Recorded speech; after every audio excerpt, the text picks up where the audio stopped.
Yo, scoot and so rest in the other one.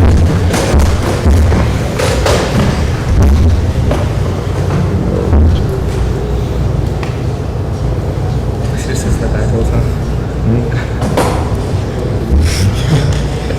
They didn't give him a mic. You keep one away from the mic. This coach good.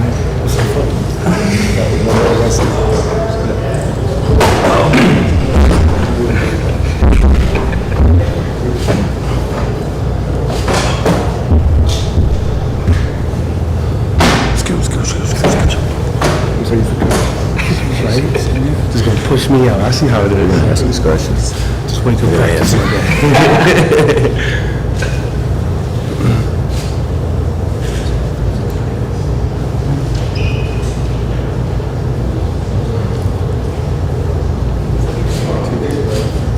After a game.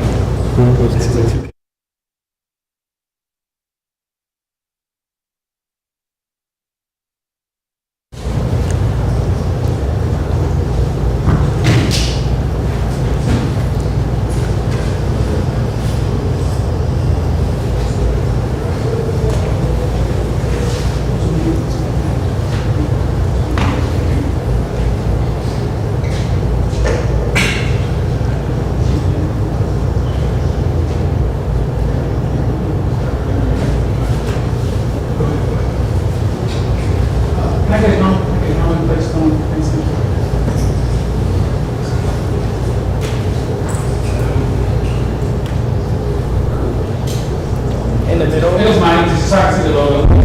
Whose is that? Take him out, please.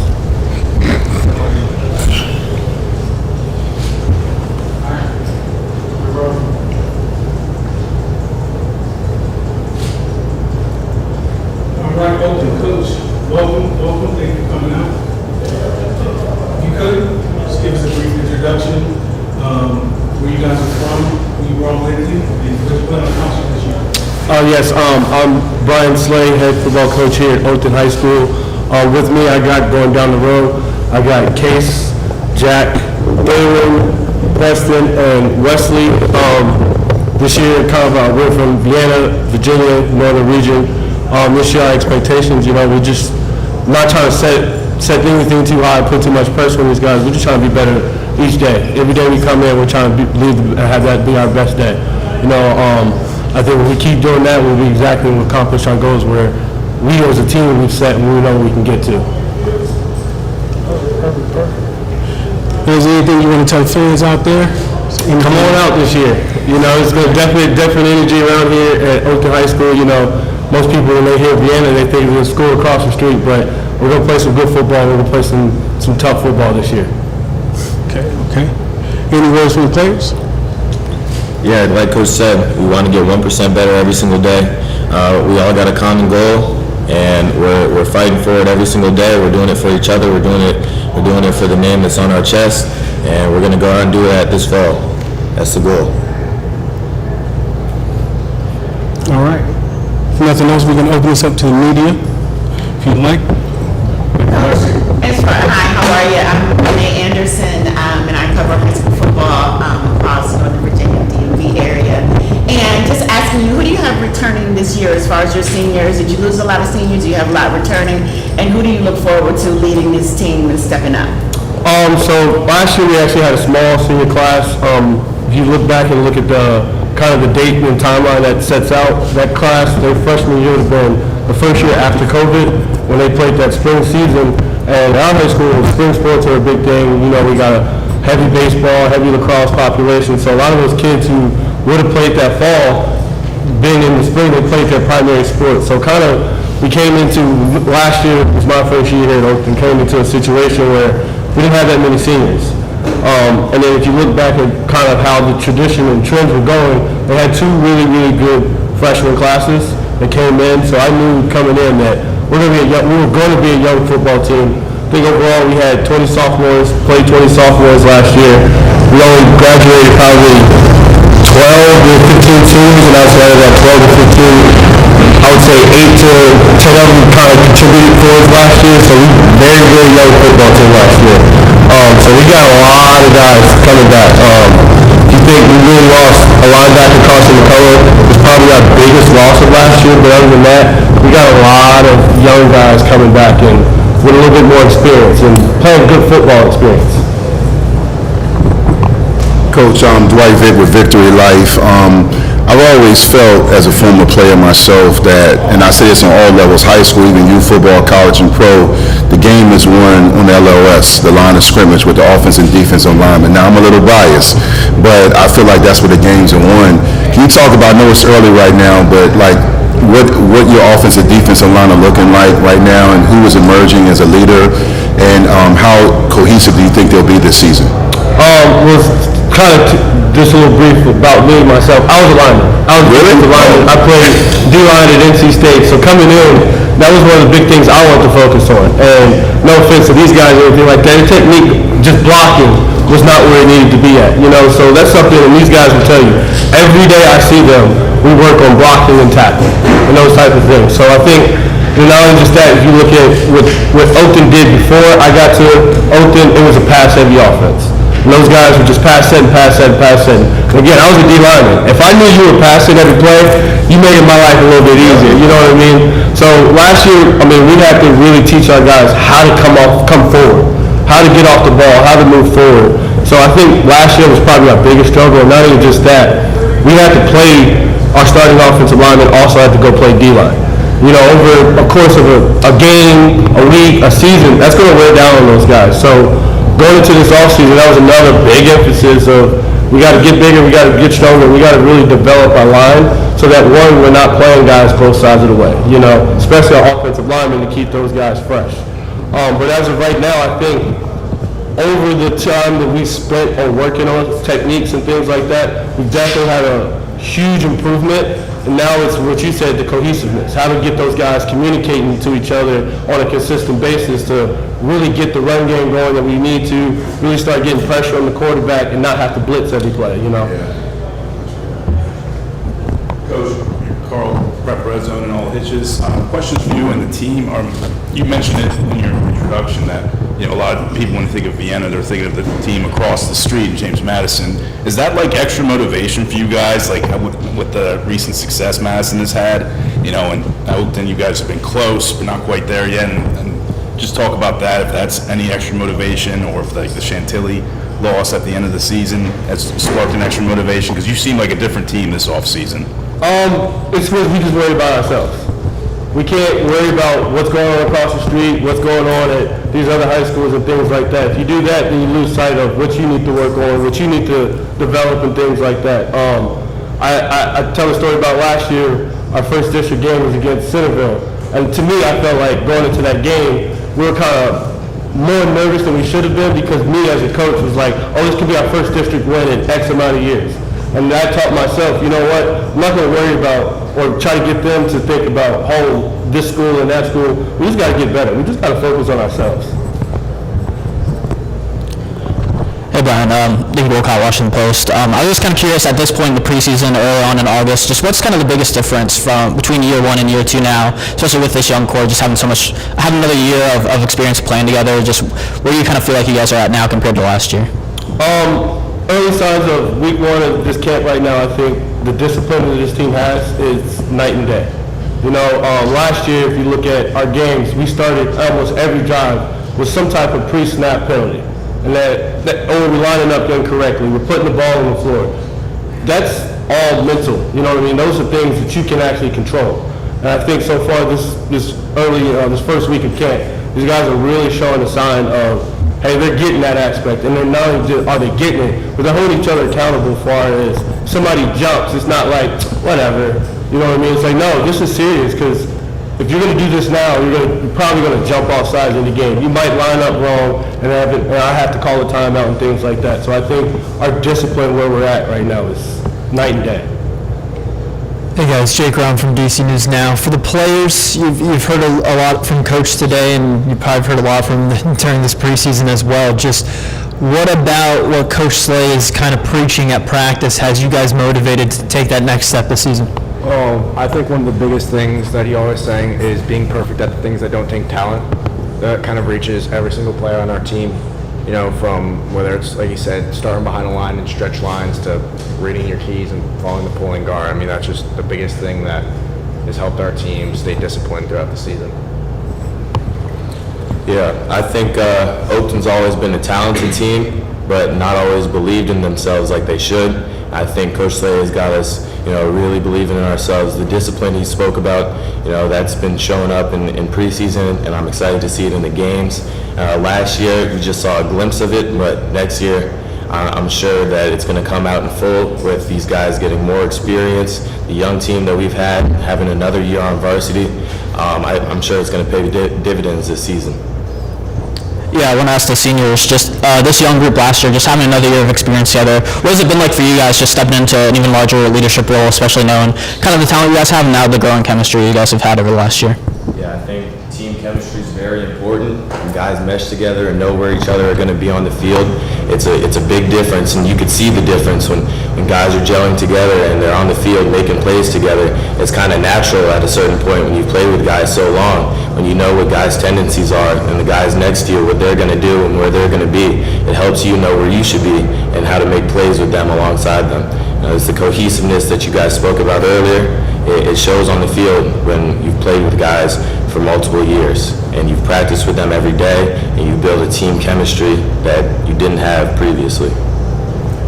This question is for Jack, quarterback. You hear Coach Slay talking about when he first got there, pass-heavy offense, and now he wants to have more of a balanced attack.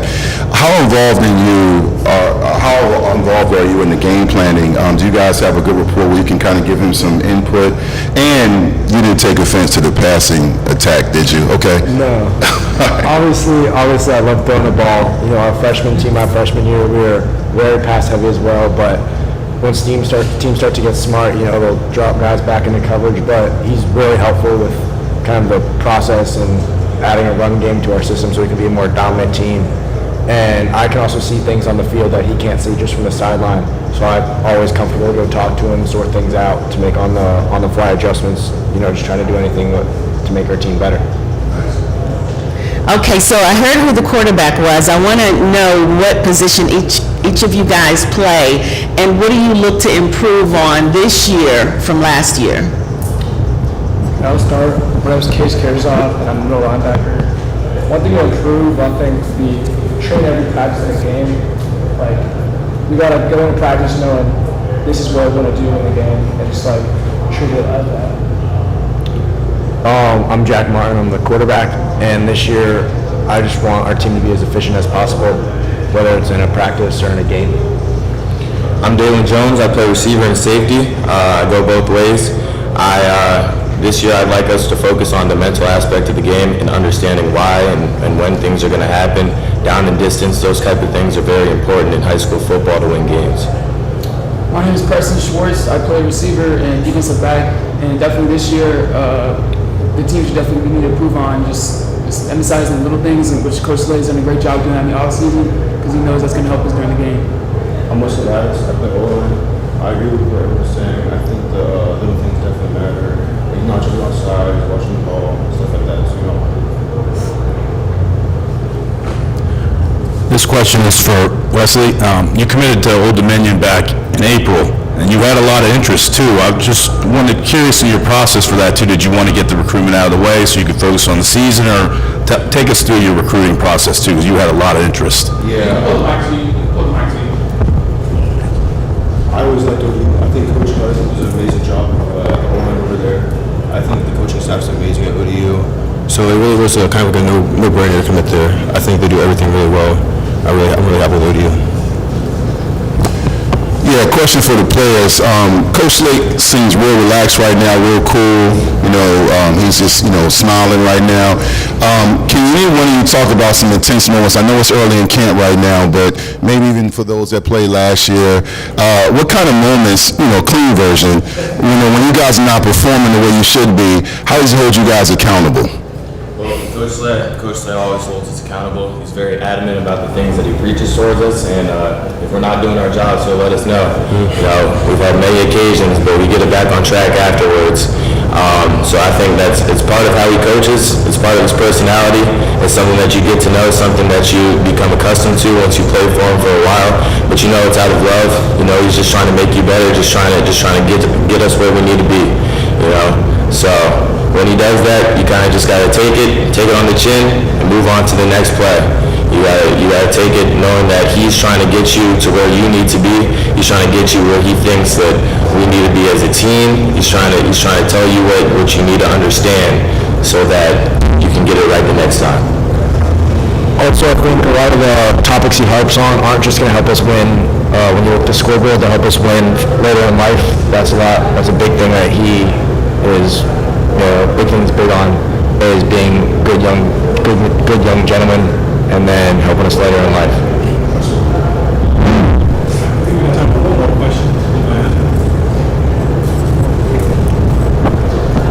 Jack, I just wanted to ask, I know obviously we have a lot of dangerous wideouts, obviously Dylan and Preston are here, but other guys as well that you now have a year of varsity experience with as well. How important has those last years just getting you guys to the point where you're kind of on similar wavelengths, and how you think that's kind of just developed over the course of this offseason heading into this year? Last year, definitely, I was able to recognize, guys' speeds, guys' agility, guys' talent level, but this offseason we've been out to the field all the time, getting chemistry down, so I think we'll be very dangerous, where now you can't just double up one guy daily on the field. We'll have 3 to 4 to 5 guys on the field that will beat every single. I'm confident if they're playing man-to-man coverage, I can throw it to any single one of them anytime, and it'll be a touchdown. So. All right, before we let you go, coaches and players, could you just give us thoughts about the experience today? How'd you guys like the photo area? How have you been enjoying yourself? I've enjoyed our experience today. I thought we got a nice platform to say we were thinking about the season, going into the season. I enjoyed the photo shoot, got to take some fun poses with my teammates. I think you guys made us feel pretty welcome this morning. Came in, gave some food, told us what we had to do, and we got rolling pretty quickly. In and out, good operation. I think it was a fun day. Thank you. Coaches, players, best of luck this season. Have a great day. Thank you.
Mike's hot.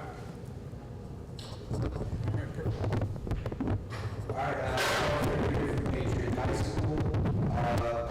Boys that brought here, Aiden Pagonis, Matthew Mama, Jack Fowler, Jameer Brown, Josh Villaflor, Owen Lawson, Jordan Benjamin, and Braylon Addy. I brought a good bit of our seniors this year because they were a huge part of what we did last season. We had some great now seniors. We had a real great junior class last year that really helped us find a way to get to the regional championship last year. Beating Gainesville and Battlefield in the playoffs last year was big for us, kind of getting over that hump. Beat Battlefield last season. We have a lot of confidence coming back this year because they have such a great senior class. Really excited about this season. It was a really good first week of camp. We made some changes, especially up front, that gave us some depth that we really needed. We had a fun QB competition this year. I told people that I've been going into year 14 as a head football coach. I've never been a part of anything with 3 QBs that have a shot of starting.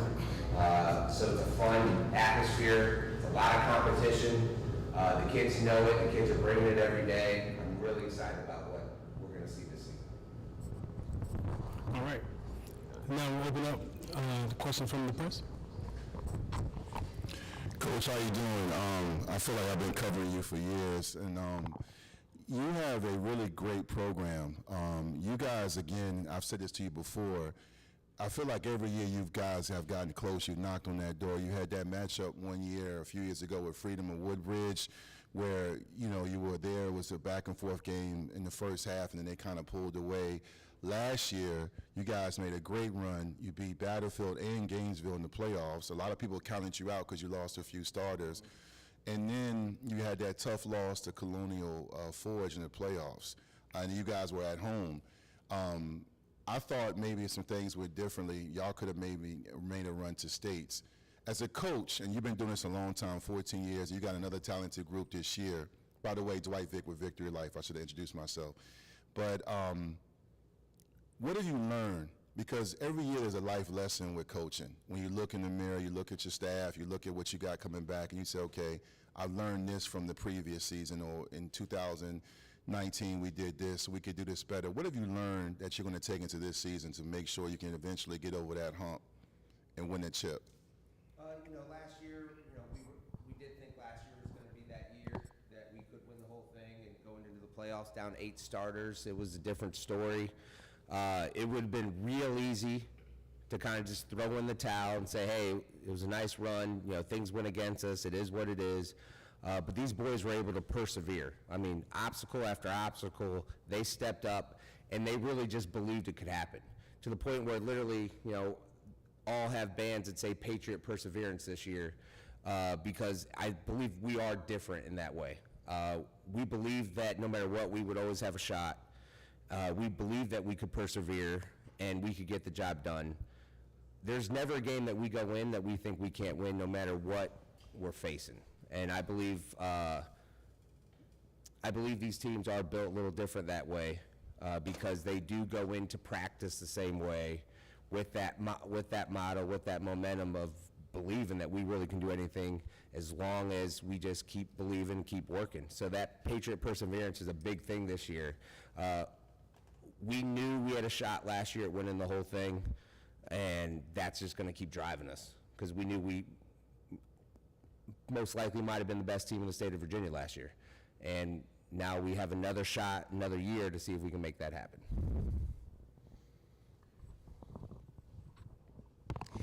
Jack, this question is for you. You play tight end, DN, correct? Yes. All right. So, there's a big hype this year around Travis Hunter and these two-way players. What is it going to take for you this year to be that guy who makes plays on both sides of the ball? You just got to stay conditioned. You got to, listen to what advice the coaches are giving you. You got to listen to, what technical tips, the coaches are giving you. You got to watch a lot of film. Film is always a game changer. You got to be really just a student of the game. Perfect, every motion, every aspect of your game, and just apply that on Fridays. Sean, Nikki Wilcott, Washington Post. Just kind of wondering, obviously you've been doing this for a long time. It's kind of hard to find things that might be unique or stand out about each different group each year, but is there anything that really, that you've seen throughout this offseason, coming off of last year where these guys showed so much fight to get to a region final, that stands out to you as unique about this group? Obviously, just bring back so much talent after making a run like that. Man, they get along really well. You know, there's no cliques in this group. They all hang out together. You know, they all do different things. I mean, the amount of times that, like, they've been somewhere and, like, Matt will send me a picture of just catching a fish, you know, going fishing with a different groups. Hey, it is what it is, man. You like fishing, it's okay. And it's just, this group really gets along really well. They're able, which helps them stay on top of each other. You know, when someone's not doing the right thing, all right, they've learned to say, hey, like, I can step up because we do have that brotherhood, and they're not going to look at me at a different way because I did something wrong. All right, so I'm going to keep being a leader no matter what that looks like because they all accept that, they respect each other for that way. So they get along extremely well. It's a huge step in having that team culture. So that's probably the biggest thing with this group is they have a great culture. And if one of the two of the seniors want to answer this, just what do you think plays a role in kind of developing that culture, and what has it been like, especially this offseason and now having the experience of playing with each other over the last year or two, just stepping up into more of a leadership role and kind of making that, kind of setting that example for some of the younger kids who are going to play a role this year? I feel like that role is just divided on being able to step up and take command of the team and knowing what the expectation he has set for us and trying to bring everybody together each and every single day to help us win games, because last year we were so close together where we all knew what it took, we all knew what the expectations were to keep fighting and keep fighting. This question is for Matthew. You and I always talk when we see each other out in at basketball games or out, you know, the promenade. I'm a big fan of yours. Penn State, right? Yeah. Where you going? I really thought my school had a chance being the Hokie. I mean, I didn't know if I maybe should have done some Victory Life NIL deal or whatever. But on a serious note, you are known in the district and in the region as a very fierce competitor and a big-time hitter. Where does that come from? Because a lot of guys will say, oh, you know, I just try to play the best and play hard, but it seems like you always arrive to the football with bad intentions. Where does that stem from? Because you're very physical. Basically from Little League, always trying to find my way to the ball each and every single day. I really couldn't give you an answer. I just know see ball, go get ball. That's a really honest answer I got. And not to start any controversy, fierce rivals, but correct me if I'm wrong, you were the one that put the hit on the battlefield quarterback, right? Yeah. And yeah. Look, you said that with confidence. Okay. Yeah, I just remember that was a big time hit. Yeah. Coach, you want to add something? You look. You look like. He tore that knee before the hit. Matt just finished him. Okay. He tried to not go out of bounds. Yeah. Should have went out of bounds. Carl Frederick here with Prep Red Zone and All Hitches. My question is for Jordan. Your recruiting really blew up at the end of your junior season, and you committed to Towson, I believe, a month ago. I'm just questioning about that. Like, what went into that decision, and is your recruitment still open? Because you had a lot of interest, and it sounds like you may have more. Yeah, I just feel like with Towson, I really enjoyed the culture there. Every time I'd go down there to visit, I enjoyed speaking with the O-line coach. I felt like he really wanted to work with me, and that was a big thing because a lot of schools, even when they would offer, were kind of skeptical about the height. So going somewhere where the coach was like riding so hard for me and like wanted to see me succeed was a big driving factor. I feel like that's kind of the best place I could see myself succeeding when I was going to spring practices and going on junior days and camps over the summer. Just felt like I consistently saw myself there and I could picture myself in the future there and possibly like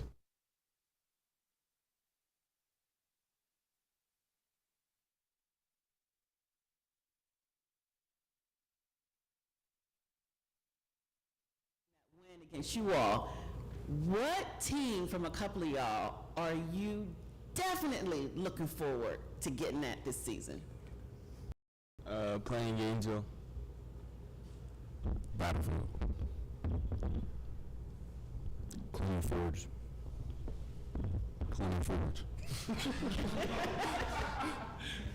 All 3 teams they said. Yeah, mainly Forge. We haven't beat them this whole time, so Forge is the one I'm looking forward to. I'm excited for Gainesville. That's at Gainesville. Forge. Coach? I mean, I'm not sure I can really add much to that. This year, like, our goal is to win the county. So, obviously, Battlefield Gainesville in the county, those are games that we have to have. Colonial Forge won the region last year. They'll be the favorite to win the region this year. So, obviously, that'll be big. We play them in the regular season. So, those are 3 games that we will play that are big for us and very important for us to get that W. I just want to say, Vic asked the question of the previous team, Oakton. Coach seems like a really good guy, but he also looks like he has another side to him. Can you all kind of speak to how Coach sometimes can get at you all during the season, and you see that good side and that bad side? Who wants to talk about it a little bit?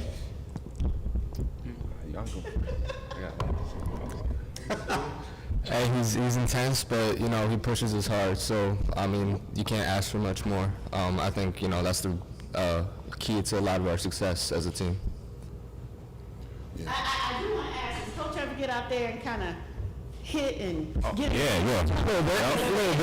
I can see it, yeah. Coach, because of my relationship with you and Sherman Rivers and Patriot, my son being there for 4 years, I'm very familiar with your program. Your program, you've had a lot of explosive talent, especially on the offensive side, and you had some really good quarterbacks, Tyler, Sam Fernandez. You guys really do a great job with the RPOs. And when you have a running game and a good quarterback, you guys are really explosive offensively. You mentioned, and I caught this because I'm paying close attention to this, you guys are having a very big-time quarterback battle. You got a freshman I'm very familiar with in high on Anthony Rivers, who I think is very special, but you also have the young man from Kettle Run. You have a big-time quarterback battle, and I know you're not going to make a decision on lean to anything right now, but how do you manage that? A lot of times the fans see it and they say, okay, who plays the best in this scrimmage? Like last night with Shador, right? But that's one game. How do you evaluate that and make the best decision for the team? Because it's not who's the favorite, but who's going to give you the best chance to win. But as a coach, how do you handle that? Obviously it's good and bad, because when you have 3 guys that are so close to starting, that means you have 2 guys that will not start, that arguably could start. I want to win, all right? So everything that we're doing is evaluating that. All 3 are getting equal reps at practice. Like, they're all getting their shot. We are filming everything. I believe we had, if you put the wide and tight camera view, I think we had almost 400 clips of one practice. Like, we are watching everything so we can evaluate everything. So all I can say is when we do figure out who's that starter, there will be, it'll be hands down that we all feel that's the guy because there's so much film to evaluate. Like you've mentioned those 2, like Josiah James Hampton is the 3rd guy that's involved in that, the senior. Played quarterback his early years, went to receiver last year, and then we brought back the quarterback. So like he knows the system. He's a little bit more agile than the other 2. So they all bring a certain aspect. So it's easy to say, hey, the best will play. But that really is what it is because, we want to win games. Whoever gives us the best opportunities to win games will get to play. I also feel that all 3 will see snaps on a Friday night this season. They'll all see snaps, maybe a package here or there, even if they're not the starter, because they all do different things. At the same point, you have a freshman and sophomore, so they're only going to keep getting better, and you get to work with them, so you want to make sure they have their opportunities. A great part of it, and I'm not going to keep any secrets here, everybody's going to see scrimmages, and everybody shares film. The QB run is back in our game, which we have not had. Not that Tyler couldn't. Everyone thought Tyler couldn't run. It was just we were very protective of Tyler. So we didn't do much running with him because he was such a huge part of what we did. We now have 3 quarterbacks who are all part of a run game now. So that's going to put defenses a whole different element. You know, so people say, how do you replace all the guys we lost last year? You know, top receiver in the district, top running back in the district, arguably top quarterback in the district, all gone. Well, it's by putting the defenses in different positions that we haven't been able to do. And we can run them all because now we have 3 quarterbacks that we all feel confident in. You know, and it's funny, just a little ad, I'm a Browns fan. I'm homegrown, Akron, Ohio, you know. So they have 4 quarterbacks going for it, we have 3. It's kind of funny how it works that way. And I just hope everybody, like, you know, the best will play. Shedeur Sanders needs to play. Well, one more question from me about that. You know, you mentioned the running backs. That's another thing you guys have historically been known for. Jackson McCarter, KJ. You guys have, I mean, at one time... Tim Baldwin before that. Yeah, you guys have always had great running backs that are explosive and make plays. When you look at the running back position you have this year, how's that going, and how's the depth at that position? You know, it was going into the year, is one of those situations where we weren't sure how much depth we were going to have there. Jameer right now is RB1, and we were confident in what Jameer is going to be able to do. I do make sure that our protein shakes heavily on standby for him to keep getting bigger. We're excited about Jameer and what he's bringing to the table. Jameer also is going to play defense for us, so we need other people in that running back room. Davion Grant has stepped up, and we're really excited to see what he can do running the ball. Corner Luis Kenbang is getting carries at the running back position, and we have a freshman that we really like as well.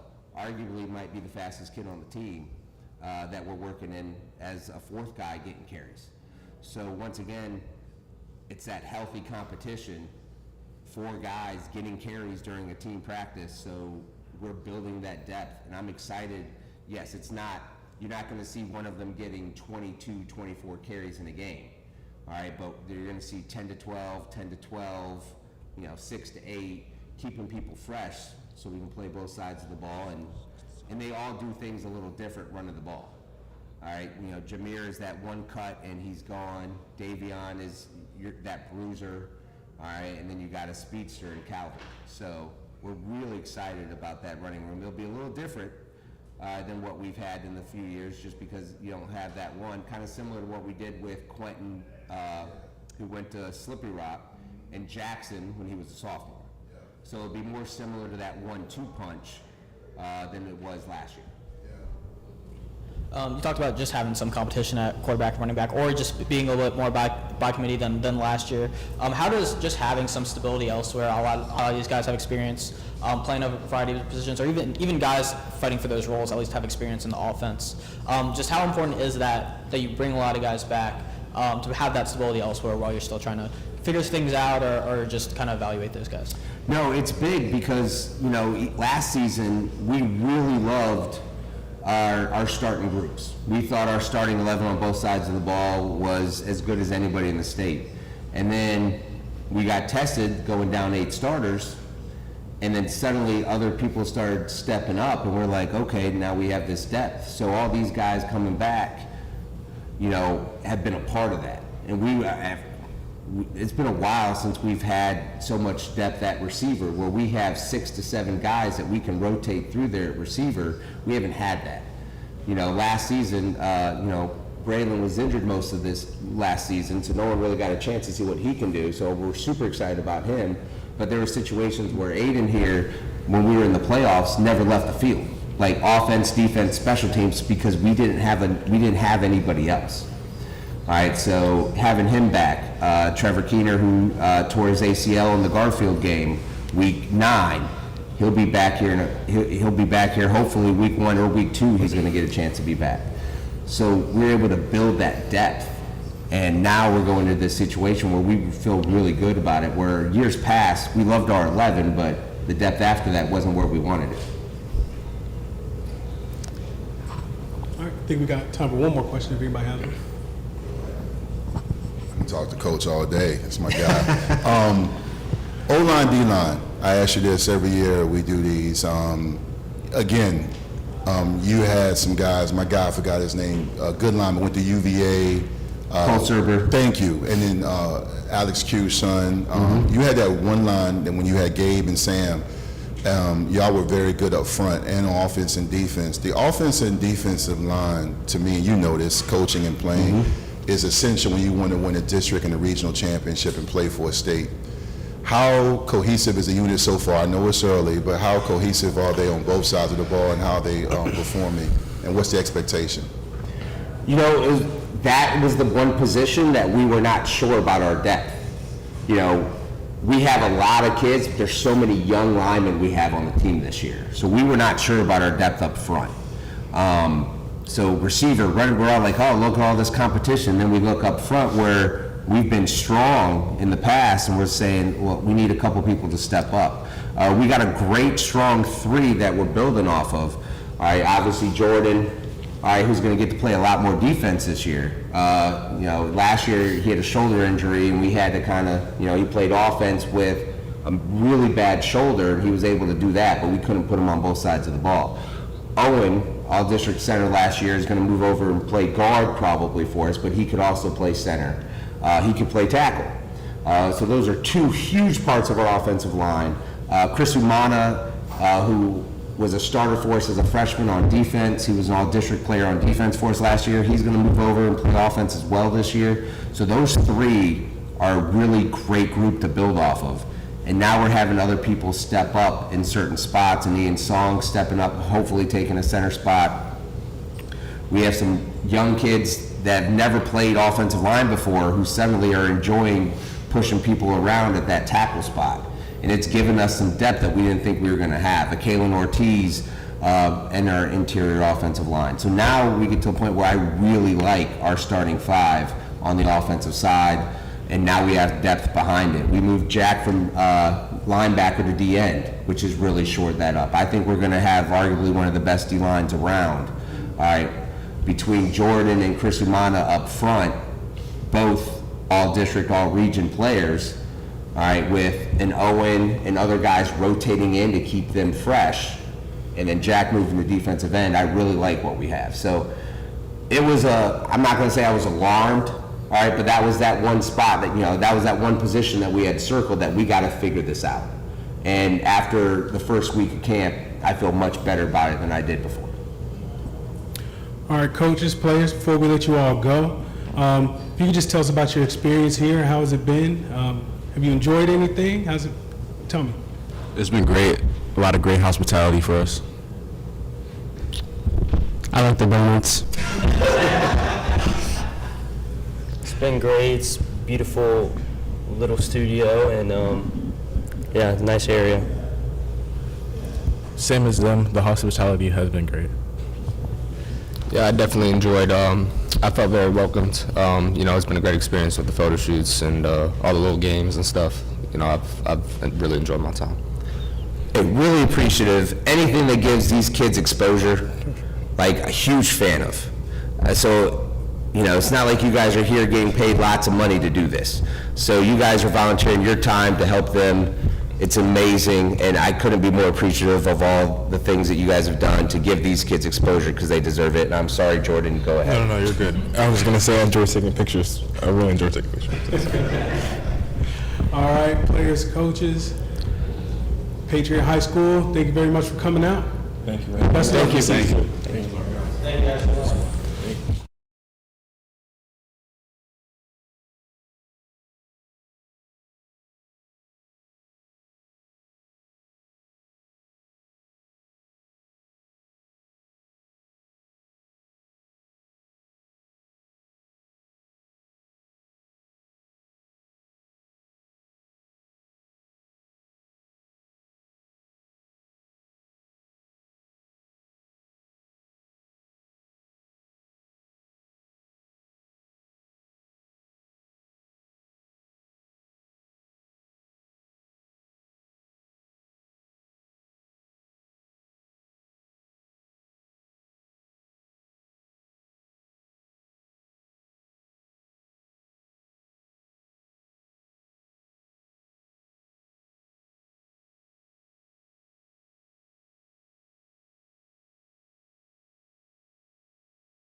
How you doing? Jawan Johnson, head football coach, Potomac High School, Dumfries, Virginia.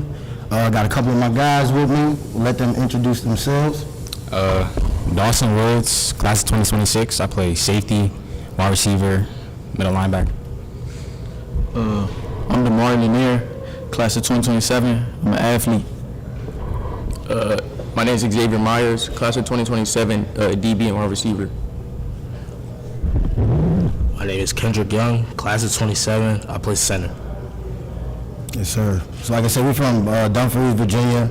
6'8" football. Good scrappy bunch. With us this year, we got a lot of young kids, a lot of rising juniors that's going to take a lot of our responsibility. A lot of them, a couple returning varsity guys, a lot of them coming from JV, so they're getting their first varsity pitch. Senior tank, we don't got a lot of seniors this year, but with them, they're very athletic, very scrappy, and got some sophomores coming up in the bunch as well. So we're very excited about the youthfulness that we have. We haven't really been this young in a while, so I'm excited to have these guys for 2 years, excited to get them in varsity experience, and get us rolling, trying to get this district, and getting these kids to attach and get to their goals going forward. Okay, before we open up to the press, players, any of you want to say anything? Anything you're looking forward to the season? I'm looking forward to all games. Like, I'm excited to play all of them. Looking forward to all the smoke. I heard people were talking, so yeah. Any matchups you got circled? Probably Osborne, FP, because that's just it's been a rivalry, and Woodbridge, yeah. Okay, all right. With that, we'll open up to the press. Dwight Vick, Victory Life. I'm a Prince William County guy, so I'm very familiar with Potomac. But before I ask you a question, Coach, I'm sorry, you said Osborne? That's an interesting matchup because they're Manassas City and they're in the Cedar Run and you guys in the Cardinals. Is there something there? Has there been some talking on social media or? Yeah, some of the old players used to come here, so. Oh, okay, all right. I circle games myself. Coach, you had a program, people don't realize this, but I know this. There's been a lot of tradition and rich history with athletes from Potomac in football. I mean, people know about the basketball program, but football too. You're in an area where you get a lot of athletes. You talked about your juniors being the face of the program. What would they need to continue to do for you guys to meet or even exceed expectations this season? What do they need to do? Make sure their boxes are checked every day. Make sure they're comfortable waking up in the morning as far as their attendance with football. I mean, right now we're getting into school, so that's a whole nother ball game, and making sure they're at school every day, attaching to their grades, eating every day, taking care of their bodies, so when they do get to practice, they're comfortable, and then their minds are set and, things of that nature. But beyond that, majority is just them, like, being a true brotherhood. Like I said, in the past, we had a lot of athletes, but, the times that we were good, we really took care of each other. And this group right here, right now, they have a lot of potential. Like I said, with this junior group, we got 3 juniors right here, Damari, X, and Kendrick, and we got a couple more that's not here, and then Dawson right here. All I do is talk to them about leadership. So that's the whole goal for them. If they can knock off that leadership tab, they bring excitement, effort, determination every day. But that leadership tab is going to keep this group together, and then they're going to play harder for one another each game, each week at practice. So that's my whole goal for them. Absolutely. And offensively and defensively, what is not so much the scheme, but the philosophy? Like when we turn Osborne on, whether it's the NFHS app or if I come watch you guys in person, what can the fans or even just neutral observers expect to see as far as offense and defensive of your style of play? Expect us offensively, it'll be multiple, but a little more downhill this year. Of course, getting the ball out fast and taking advantage of any type of leverage that we have. Maybe a little more skillful at the quarterback position, relying on him to make some more things happen with his feet. Defensively, we're going to attack. We're going to blitz. We're going to play over top, play man. We love to play man. We know we can play man. So we're definitely down to blitz and get pressure, but we definitely want to be great at zone defense this year, keep everything in front of us and be great tacklers. So we've been striving on tackling. That's been our main thing this camp. Coach, I've been following you guys for quite a while now, and I've seen the starts of the season, the mid and the end, where there's been kind of that up and down, up and down. What will help you all come out with that fire this season? I think coming out with the fire for this year is them understanding that is the ball in their court. We got a great schedule this year where they can really take advantage and build some confidence early. But for them, I think for these guys going forward, like we talk about it today, is really just them staying on top of each other, because I think they know this year that they can get the job done. So we got to cross our T's, dot our I's every day, and making sure that we're not missing nothing. We're not leaving nothing on the table every day. We've been a little more detailed earlier on now than we've been in the past, so it's been cool. They flying around. They're excited. Yeah, I want to ask the juniors, just having some experience either at the varsity level or having some experience at the JV level, just how has this class kind of continued to improve over the offseason, and what have you seen so far this preseason, especially having some leadership from the seniors, just being able to improve so far? You want me to speak? So, we just gotta stay locked in, football, team sport, but we gotta bring each other up and lead each other to get to the goal we want to get, and that is getting to the playoffs. I think like guys just showing up every day to practice and focused, and that can really help us. Yeah, really more numbers for real, and more focus and more hard work for real, with more energy. Coach Carl Frederick here from Prep Red Zone and All Hitches. Now, 2 years ago, you guys were in the playoffs, and last year, obviously, you came up a little bit short. And you mentioned it earlier, you really like your 2027 class. So are you taking this as an approach, like the Cardinal District seems really wide open. Do you guys have a playoff or bust mindset, or what's been your approach this offseason? Most definitely. This year is definitely playoff or bust. I mean, that's the goal, but, I mean, this year our goal is really district. We can see the district wide open. We feel it, and I mean that's, all that is motivation at the end of the day. But it's really playoff or bust. It's really district or bust. Putting that stuff on the table and not being afraid to strive for that. Whether we get it or not, we got to put that up, and that's what we got to strive for. So us being more direct in our goals and whatnot, but them understanding that, we want that district.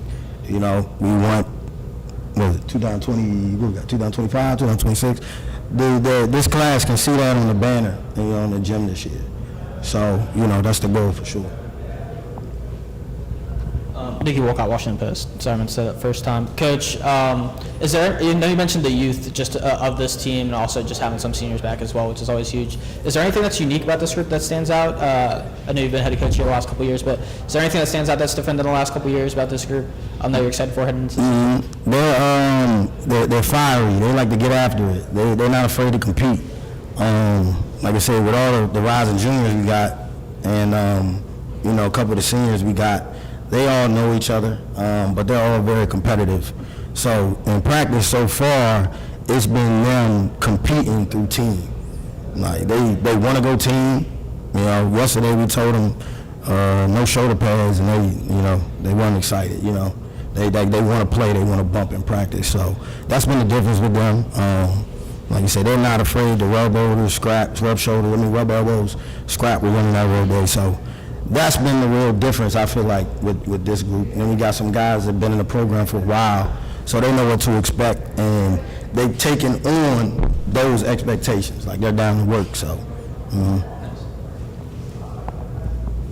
Coach, I know you're the face of the program, and you got your student athletes here with you right now, but talk a little bit about your staff. I always felt like when I played, or even when I cover a team, I feel like, if you have a really good AD, you got a really good head coach, that's a great start. But the staff, to me, is the nuts and bolts of the organization, because when you're focusing on one thing, your coordinators make sure this happens, your position coaches. How valuable has your staff been and critical in getting this season on the right path? They've been real valuable. I appreciate my staff. Like you said, with my job, I definitely couldn't do it without them. I got a couple guys that's been with me from since I've been a head coach, going on 5 years. A couple guys that have came on recently, and a couple guys that have been with me for the past 2 years. So, Coach Wilson, he's our offensive coordinator. He also works in the school as well. He's been with me since my first year as a head coach. This is his second year as offensive coordinator. Really loves the kids, take care of the kids. Coach Johnson, he's our offensive line coach. He was my coach when I was in high school. So he's come on. He's taken on a real big,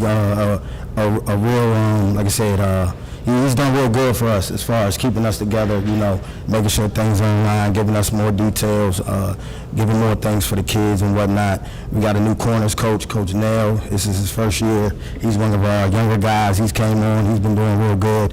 Coach Turner, he's our safeties coach, assistant defensive coordinator. This is his second year with me. He's real knowledgeable, real tough on the kids, make sure they're carrying out their expectations. Coach Simmons, he helps with the O-line, also our tight end H-backs. He's been with me for my full duration. He's like a brother to me, takes care of me.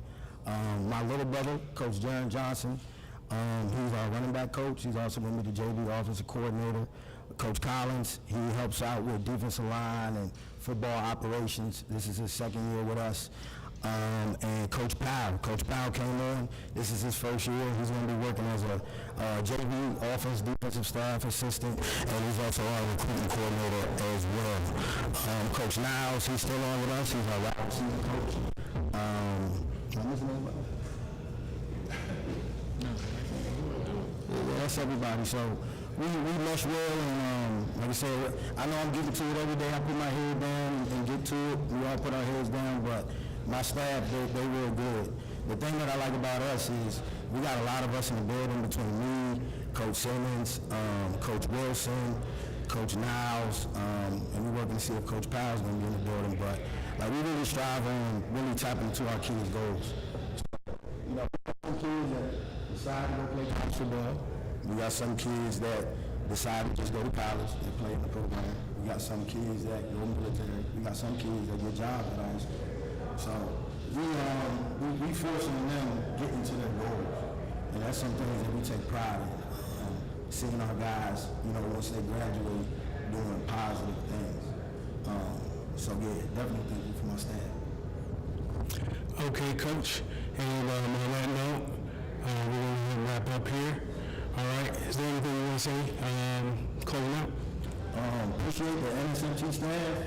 Love looking at everything that y'all put out since y'all been started. All the visuals online, how detailed y'all been. Dave, Teron, y'all are like family. My guy right here, my bad, I forget your name, sorry. But you family, everybody here, Mr. White, everybody's been around for a while, taking care of us, getting our name out. We appreciate it for sure. We appreciate you all for coming out.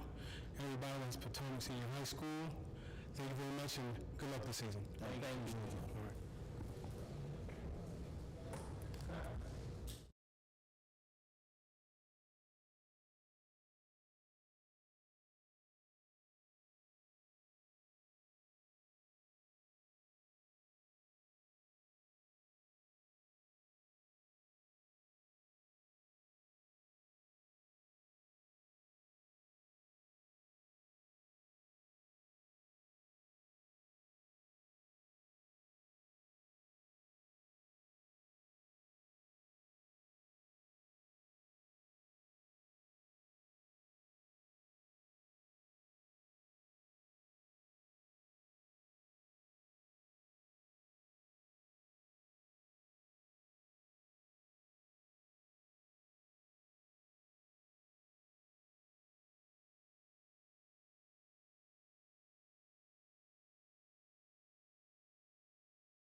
Coach.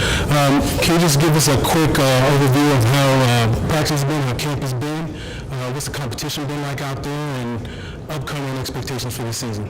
Competition's been great, man. We've been stretching that since December 3rd. That's when we started our off season. So we didn't wait till fall camp to get it popping.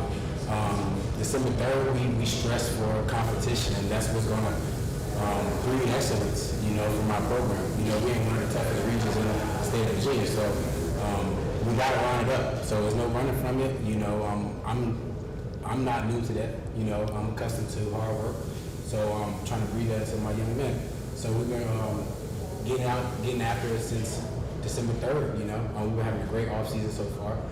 Had a lengthy off season, and now we're coming away with fall camp, starting our scrimmages next week. So. Okay, and before we cut to the press, just want to open it up to the players. Is there anything you want to say, any matchups you got circled on the calendar?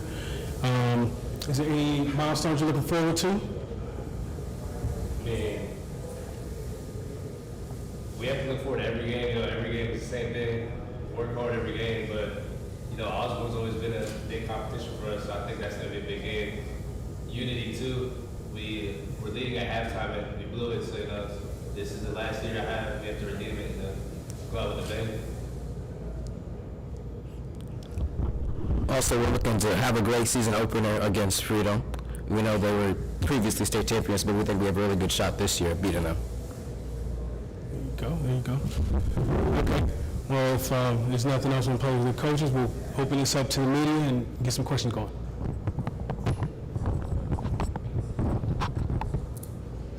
Coach, players, Dwight Vick with Victory Life. You mentioned, Coach, the region, and I'm so glad you touched on that because the region features 19 teams. With Loudoun, I think it might be 9, and Fairfax has 2 regions in 1 county. That's pretty tough. And then even alone in the Cedar Run, you have Gainesville, Patriot, and Battlefield, that triangle like you see with North Carolina, with Duke, Carolina, and NC State. Very similar to that with those 3 schools. Also, I'll add, I worked at Osborne Park back in 2010. Back then, at that year, they went to states, and they had Dominique Terrell, who later went to Osborne. So there was a time when there were expectations higher at OP. Since then, there's been a lot of new coaches, a lot of new faces. This question is for you in regards to building a program and building expectations is tough for any coach. And once you get it, it kind of flows because they're established. How do you change the outlook and build towards the energy? You're off to a great start, but how do you maintain the momentum and get everybody in that school and all the players to really believe in your vision and what you can see for this program? You got to take it a day at a time. That's something I told Keith Lane. I stressed on being in the building. So, if I can't touch the kids, if I can't talk to the kids daily, then that wasn't a position I was willing to accept. So, with me being in the building, talking to those kids daily, not even just the football kids, I talk to the basketball kids. Of course, I want them to come out, but ultimately it's about building that relationship. So, and then once my players see me working hard every day, I think that's just going to bleed into the culture. And I always tell my staff that what we get is what they see. So if they see me working hard 24/7, that's what I'm expecting, and that's what we're going to get back. So my players never see me cutting no corners. I think I go above and beyond for my players. So that's nothing new. Building relationships and building a family camaraderie with these guys. That's what it's all about, and I think it's going to. I think it's going to come. I think it's going to come. Of course, building a program, it ain't gonna happen overnight, as you would like. I mean, I would have loved started undefeated last year, but that's just not the reality. You got to build it, and these guys are at the forefront of building that foundation. So, we're gonna keep pounding the rock one day at a time and keep it rolling. Aaron Patel, QB? Aaron Patel, he couldn't make it today. Okay. Regarding Aaron, how's it been so far with the chemistry, building with the running backs, the wide receivers, just the O-line? How's that been so far? It's been really great so far this off season. But going back to question number 1, that competition, that's the avenue that we opened up. And competition, we're in the quarterback room. So we have Aaron Patel, who's a rising senior, coming back this year. We also have James McInerney, who's a rising junior this year. So they've been competing since December 3rd, a heavy 7-on-7 off season. But those guys have been great. they haven't taken the competition to heart to where they start to hate each other or anything like that. They're building that room the way it should be. You know, they handle it like a business, helping each other out, coming in, taking it one day, one rep at a time. So. At some point, will there be a decision, or they? Oh, it has to be a decision. We're not going to rush it. You know, we're going to let everything play out. We're recording everything. Everything is filmed. So we're going to let it play out. Everything is going to be evaluated, and then before game one, we definitely have our decision. Coach Nikki Wolcott, Washington Post. This is your second year as head coach? Yes, sir. Park? Yeah. Just at this point in the preseason, is there just anything that's the biggest difference between year 2 and year 1 in this program, and how some of these guys played a role in just that gradual improvement like you were talking about? Absolutely, man. You see the hunger is there a little more, you know. I'm not saying that it's to the max, but the hunger is there. It's a night and day shift from last year, you know. The guys are brought in a little more. They know what the expectations are. Now it's not a shock to them. I'm working hard. You know, coming in year 1 with any program, you know you're going to get those guys that you just got to weed out when it comes to building a program for longevity. You know, I told Keith Lane, I'm not here for 1 year, 2 years. You know, I ain't going nowhere. You know, you got me, you know, so we're going to build this thing the right way. So, yeah. Coach Carl Frederick here with Prep Red Zone and All Hitches. You mentioned earlier you play in one of the toughest districts in the state and no running from it.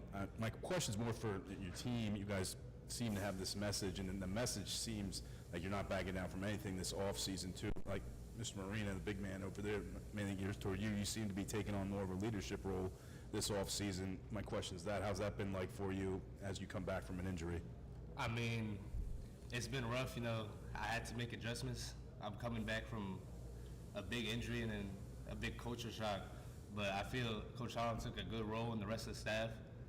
They helped me really build me up, and they kind of showed me and guided me towards where I needed to be, and kind of helped me understand other people's perspective on how I should approach a situation, or if we're going over something, you know, not to, just to be more mature and to grow up, like as a, not only as like a football player, but as a person, you know. I'm reaching, like I'm growing up, and it's just time we have to mature. So, you know, he helped me realize that it's more than just football. This message is for, I'm sorry. And by the way, my name is Monet Anderson, lady broadcaster, cover high school football as well. Darren and Jermaine, you both are listed here, is that number 3 and number 0? Yes, ma'am. You both are listed as athletes. What's going to be your contribution to the team this year? Because with that title, you could be anywhere on the field, right? Right.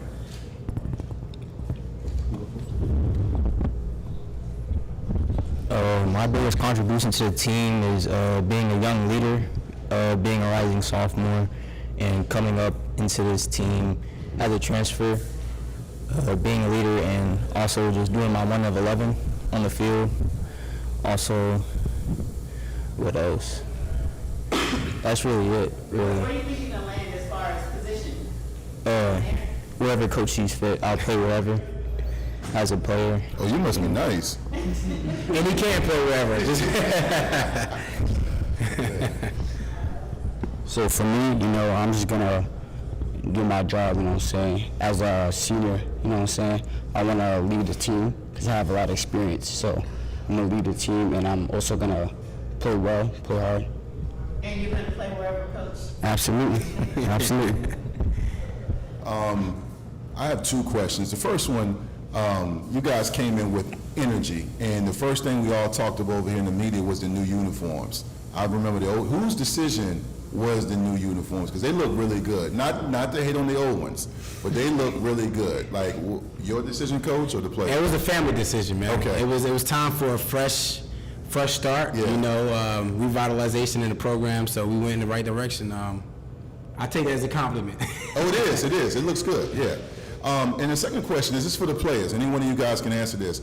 As a former player and a guy that loves covering sports, high school sports especially, energy's a big deal. Who are the players that really get it going in the weight room and practice? Who's the energy guy? Who's the guy, not the jokester, the prankster, not the TikTok maker, but who's the guy that gets it going? Like when he's at practice, all of a sudden it gets personal and it gets fun and competitive. Are there players Who's that guy? Is one of you guys that guy? Who are those guys?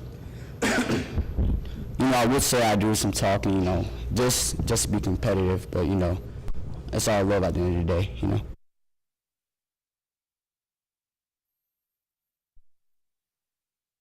Field. He's always talking, always getting everyone like hyped up and ready to play. I definitely think in the weight room or everywhere he really works hard. He's always pushing 500 pounds, 350, just crazy lifts that makes everyone just want to work harder and harder and really like achieve new goals. I'd have to also give the energy aspect to Nariah Price. He's not with us today, but whenever he's there, hidden drills, you can name it, he'll be there. No matter the assignment, he'll do it. As long as coach says to do it, he'll do it. I mean, I feel as a team we grew a lot, and I feel that everybody really brings a lot of energy. There's a lot of big people like Jermaine. I feel like we bring a lot of energy, and I just feel like we've divided enough and showed everybody that energy is like good. So everybody started following the program, and like practice is very energetic, and we get to it. Yeah, this is for a coach and a senior or two can chime in on this too. Might kind of retread on one of the past questions, but is there anything about this group that just kind of stands out as unique or different from last year, especially that just played a big role, especially early in the offseason, whether that be the energy or whether that just be the discipline, anything that kind of stands out that's unique? The biggest thing that stands out to me for this group is the want to. You know what I mean? These guys, yeah, everybody jokes around and stuff like that at times, but the want to be successful, to want to be great from this group right here, man, is very high. Is very high.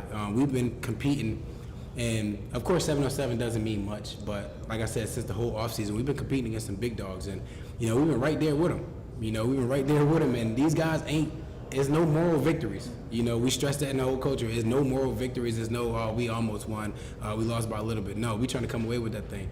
So, you know, and you got that mindset from every one of these guys here, you know, and everyone in the culture. So that's a big difference. Another difference in comparison to last season is just the ability to make adjustments. We've been way better at making them on the fly. When a motion is called, we're able to call it out rather than just sit there in silence. So that's been really, really good defensively for us. All right, Coach, players, appreciate you all for coming out. Just one last question. Can you just let us know how you've enjoyed your time here today at the Experience? Man, this is A1. You know, I've been to a lot of media days from college to high school to CFL, AFL. This is right up there in that same echelon. You know, you guys did a great job. Great job. Kudos to you guys. Thank you. All right, and on that note, everybody, it's Osborne Park. Players, coaches, best of luck this season. Thank you for coming out. Thank you. Appreciate you guys. A+ on the uniforms.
All right, everybody.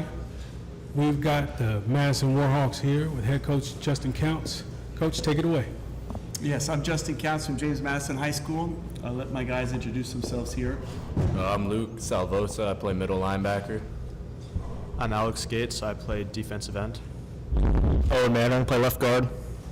Graham Gorkowski, I play cornerback.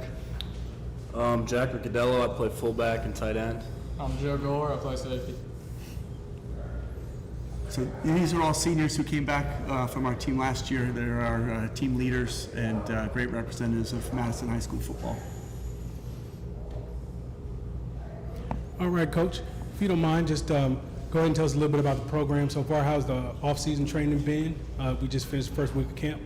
Just give us a little insight into what's going on. Sure. I think it's been a great first week for us. Obviously, we've got a lot of kids from our last year's team that we're replacing. And I've been really relying heavily on these guys and their senior leadership, kind of bringing our younger guys along. We got a lot of new kids who've been kind of chomping at the bit, waiting their turn to play. And it's just been exciting to see them get their opportunities out there.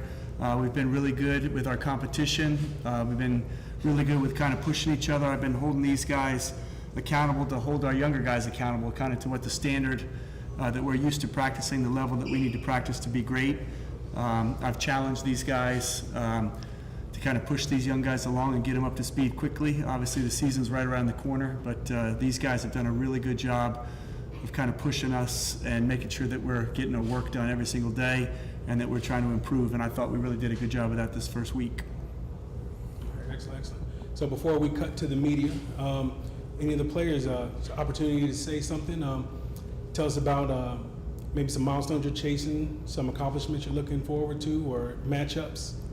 Feel free. Yeah, so I mean, honestly, we're not really looking too far into the future, just focusing on getting better every day. I mean, right now, we're looking at Stonebridge, and we're going to try and win that game. Other than that, we're just focused on coming together. I mean, we got as Coach said, we got a lot of young guys trying to fill roles, so just trying to bring them along with us, getting better every day. Okay. All right, and on that note, we will go over to the media. Hello, Coach and players. I'm Dwight Vick, host of Victory Life Legacy Podcast. Coach, your program, every year I'm on different platforms, whether it's my show or I'm other shows featured, and we do predictions. We talk about championship contenders. Madison's always there. It's always mentioned. You guys, I've often said to different people, as I work in the community of Northern Virginia, Madison's a school of champions.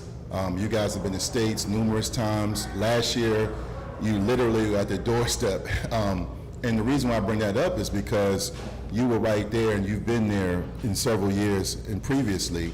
What are you taking to this season to eventually get over the hump as a contender and as a team that has the potential to win it? Yeah. Well, first of all, thank you for the question and the compliments. Appreciate that. I think for us, I think like Luke alluded to, our goal really is to make sure that we're getting better every single day. I think that, like you said, we've been really fortunate with the players that we've had in our program. We've had some great players, and the kids have really bought into the work ethic and what it takes to be a champion and how to prepare like a champion. And I think that's the most important thing, is that we've got such good buy-in from our kids that every year, even though we graduate great players, that there's younger guys itching to step up and fill those roles.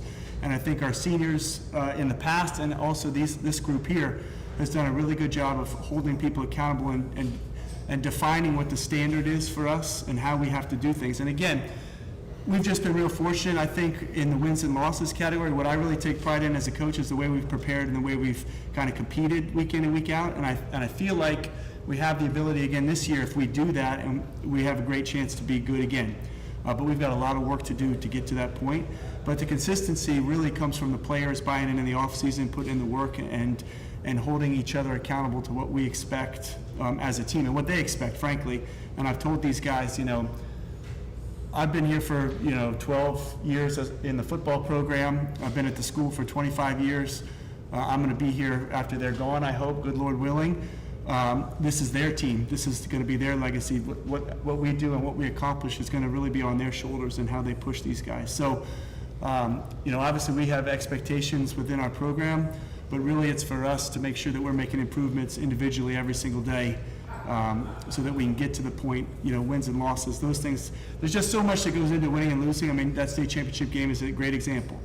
Ball bounces a different way. It could have been a different result. But what I focus on and what I hope these guys focus on is what we did to get to that point and how we prepared ourselves and what we did as far as competing and leaving everything out on the field. And I think if we do that, we have a great chance of being successful in all the games that we play. Great. Hey guys, I'm the lady broadcaster, Monet Anderson. I cover high school football up and down in DMV. I do want to ask you guys, Coach, you said there are some holes to fill, some things you'll be looking to do with the team this year. And I want to specifically ask the guys, and I'll start with number 54, the younger guys coming in. What are some of the things that you specifically are trying to teach these guys about the Madison way, how the O-line, D-line operates? So I was lucky enough to have a great supporting cast. My first year starting, I had Ari Rosenberg, Teddy Lewis, and my friend Mookie, and they were able to really push me to be the best I could be. They took me out to the field, kind of took me under their wing, and I just think it's about being able to work with your guys and show them kind of what it's like to be at that level, show them what it's like to practice and just work as hard as you possibly can, because a lot of those guys, they don't know what it feels like to lose in that state championship. I just want to win every game and get my guys ready to win every game with me. And I know these guys, some of them coming out of maybe youth football. I'll say number 30, next to Coach 32. What are some of the things that you like to instill in these guys about how Madison does it? A lot of these guys coming into the program see the big regional championships, and they think that it's just sweet and that they can just get that just by being part of the program. And a lot of the things you have to instill in them coming into it is just take it one game at a time, or one practice at a time for a lot of these dudes. Because for me, I'm on the D line and I have to take a lot of these dudes, and I'm the only dude coming back from the rotation from last year. And so everybody just looks at what we did last year and thinks, oh, I'm on Madison's D line already, I'm amazing, we can win regionals, and I've just got to make sure they stay humble and take it just one thing at a time every single time. Hey Coach, Nicky Wilcott, Washington Post. Good to see you. Obviously, like you mentioned, lost a decent amount of key players from last year, but bring some of these guys back who played big roles. How important is it just to have some of that foundation? What have you seen from them leading the team throughout this transition and getting ready this offseason? Well, I think it's critical. I think words from their peers are much more powerful than words from the coach, and I think examples from the peers. I can say we got to work hard till I'm blue in the face, but when your best players are out there working as hard as they can, it's really hard for a young guy to say, I'm going to take it easy on this play when everybody else or the older guys are not doing that. So it's really important that we establish kind of that standard and let everybody understand what we have to do every day. And that's where I lean on these guys. And really, it's much more powerful when a peer says, I need a little bit more from you. Frankly, you've got some more in the tank. I know it's there. I got to push you a little bit, instead of a coach screaming and yelling at them. So these guys have been really good about that, and hopefully we'll continue to do that, and we'll hopefully continue to make the improvements that we made in week 1. And defensively, I wanted to ask a couple of the returning defenders, like Luke, Graham, Joe. How important has it been? Obviously, last year you guys were part of that, shutdown defense. Lost a lot of seniors, but I'm sure you have guys kind of raring to fill some of those holes. Just who has really stood out to you guys, and how important has it been to kind of provide that platform for some of the guys who have been ready to probably step up for a while now? I would say everyone is stepping up and filling roles. I wouldn't pick out any one guy, especially us. It's not a one-player defense out here. It never has been. It never will be. But one thing we like to instill in our defense is physicality. I mean, if you look at us, we're never the biggest. We're never the most athletic. But, day in and day out, we're going to come prepared and we're going to be physical. And that's what we've preached, and that's what we hopefully return as a defense next year. Anybody else want to answer that? Yeah. Our defense, we focus on being physical, about 11 guys always flying to the ball. A lot of people have stepped up this year with bringing energy, effort, everything to practice, and that's really, I think that's going to show this season. Coach, Carl Frederick, Prep Red Zone, and all hitches. Good to see you guys again. Keep going back to this message. Your team seems to have holding the younger guys accountable, and now I got to ask, you're replacing a quarterback and a running back that were longtime starters for you. It seems like you're kind of alluding to those positions. I just wanted to see how the quarterback battle has been going, and the running back battle as well too. Yeah, so we do return Matthew Weiler, who carried the ball a lot for us, and obviously Big Jack back there is going to take up a bigger load. When he came back from his injury last year, he was a major contributor instantly for us and really changed the way we ran the ball. So we're going to lean on him heavily. So we've got those two guys in the backfield kind of anchoring it. We've got some young guys that are getting pushed, but we're going to lean a lot on Jack and Matt in that regard. As far as the quarterback goes, we've got a real competition, which is good. We've got a 10th grader, an 11th grader, and 12th grader who are all competing. Obviously, we're gonna let that play out a little bit, but those are huge. Graduating Cale is a huge spot, but we've had, frankly, we've had really good quarterback play for probably the last 8 or 9 years, and that's been kind of the hallmark of our offense, and it's more of a leadership. I think physically all those kids can do it. Really what we're looking for is kind of the way they command the huddle, the way they get everybody in and out, the way they get everybody lined up, the way they command the offense, and just kind of the confidence. I think that was something that Cale was really good at. It's just kind of his demeanor. No moment was ever too big, and he was able to kind of keep everybody on that, intense but not over the line that we needed to be. So we're looking for our guys at the quarterback position to kind of particularly instill that type of leadership for us. So I think we've got 3 really good candidates, and we're going to let them kind of battle it out. Coach, this question is for you. As I mentioned earlier, you guys have a history of championship pedigree. You're highly regarded and respected throughout the state, especially here in Northern Virginia, including myself. We are in a new age of high school football. VHSL a few years ago approved NIL for high school students. You have plenty of social media platforms, Facebook groups, podcasts like mine, and now more than ever, the VHSL in different jurisdictions are scrutinized public school football. Most recently, Osborne High School coach Mike had to step down. He's a friend of mine. You had the Hayfield controversy last year, and then also now the allegations towards Fairfax High School. As a coach with the credibility and reputation you have, how do you and your staff keep the players protected? How do you and your AD manage your program so all the T's are crossed and you keep your players insulated from all the different distractions out there with social media? Yeah, well, it's getting tougher all the time. I think that's one of the things that we try to talk about, and I don't think we always accomplish it, but we really want to try to understand that all that other stuff, I think Nick Saban used the term rat poison, and I think it's a great term because all that other stuff outside has no impact on what we do as a group and what we're going to be able to accomplish. If we have goals and things that we want to do within this group, and these guys have laid that stuff out, the only thing that's going to matter is what we do every single day, day in and day out. It doesn't matter what somebody tweets. It doesn't matter what you see on social media. What matters is the guys in the room understand that you're giving them everything that you can give and that they appreciate the effort that you're giving. We're not always going to win every one-on-one battle, but when our guys turn on the film and it looks like you're playing your tail off, and even though you get beat, we can live with that. When you don't know what you're doing, or there's an assignment breakdown mentally, something like that, that's the kind of stuff that we have to jump in and make sure that those things get cleaned up. So I try to preach all the time. I don't want to see us on social media. We don't need to be watching it. There's nothing positive that's going to happen from that. Really, the only thing that's going to determine how we handle our season is what we do in our locker room and what the people in our locker room believe about us and you as a player and an individual. Now, obviously, social media can be used in a lot of positive ways. Guys are trying to get their tape out there. People can see you. I think you can certainly do that in a team construct without making it an individual thing, and certainly that's something that we try to navigate with our guys and try to coach them through.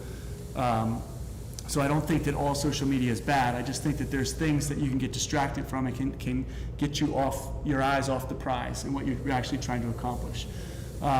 As far as the world of high school football, I think that obviously it's an ever-changing landscape. I think VHSL is trying to get their arms around some things that they might have let get out of control a little bit and trying to rein things in. And I think like with anything, when you try to make adjustments, sometimes the pendulum swings really hard the other way.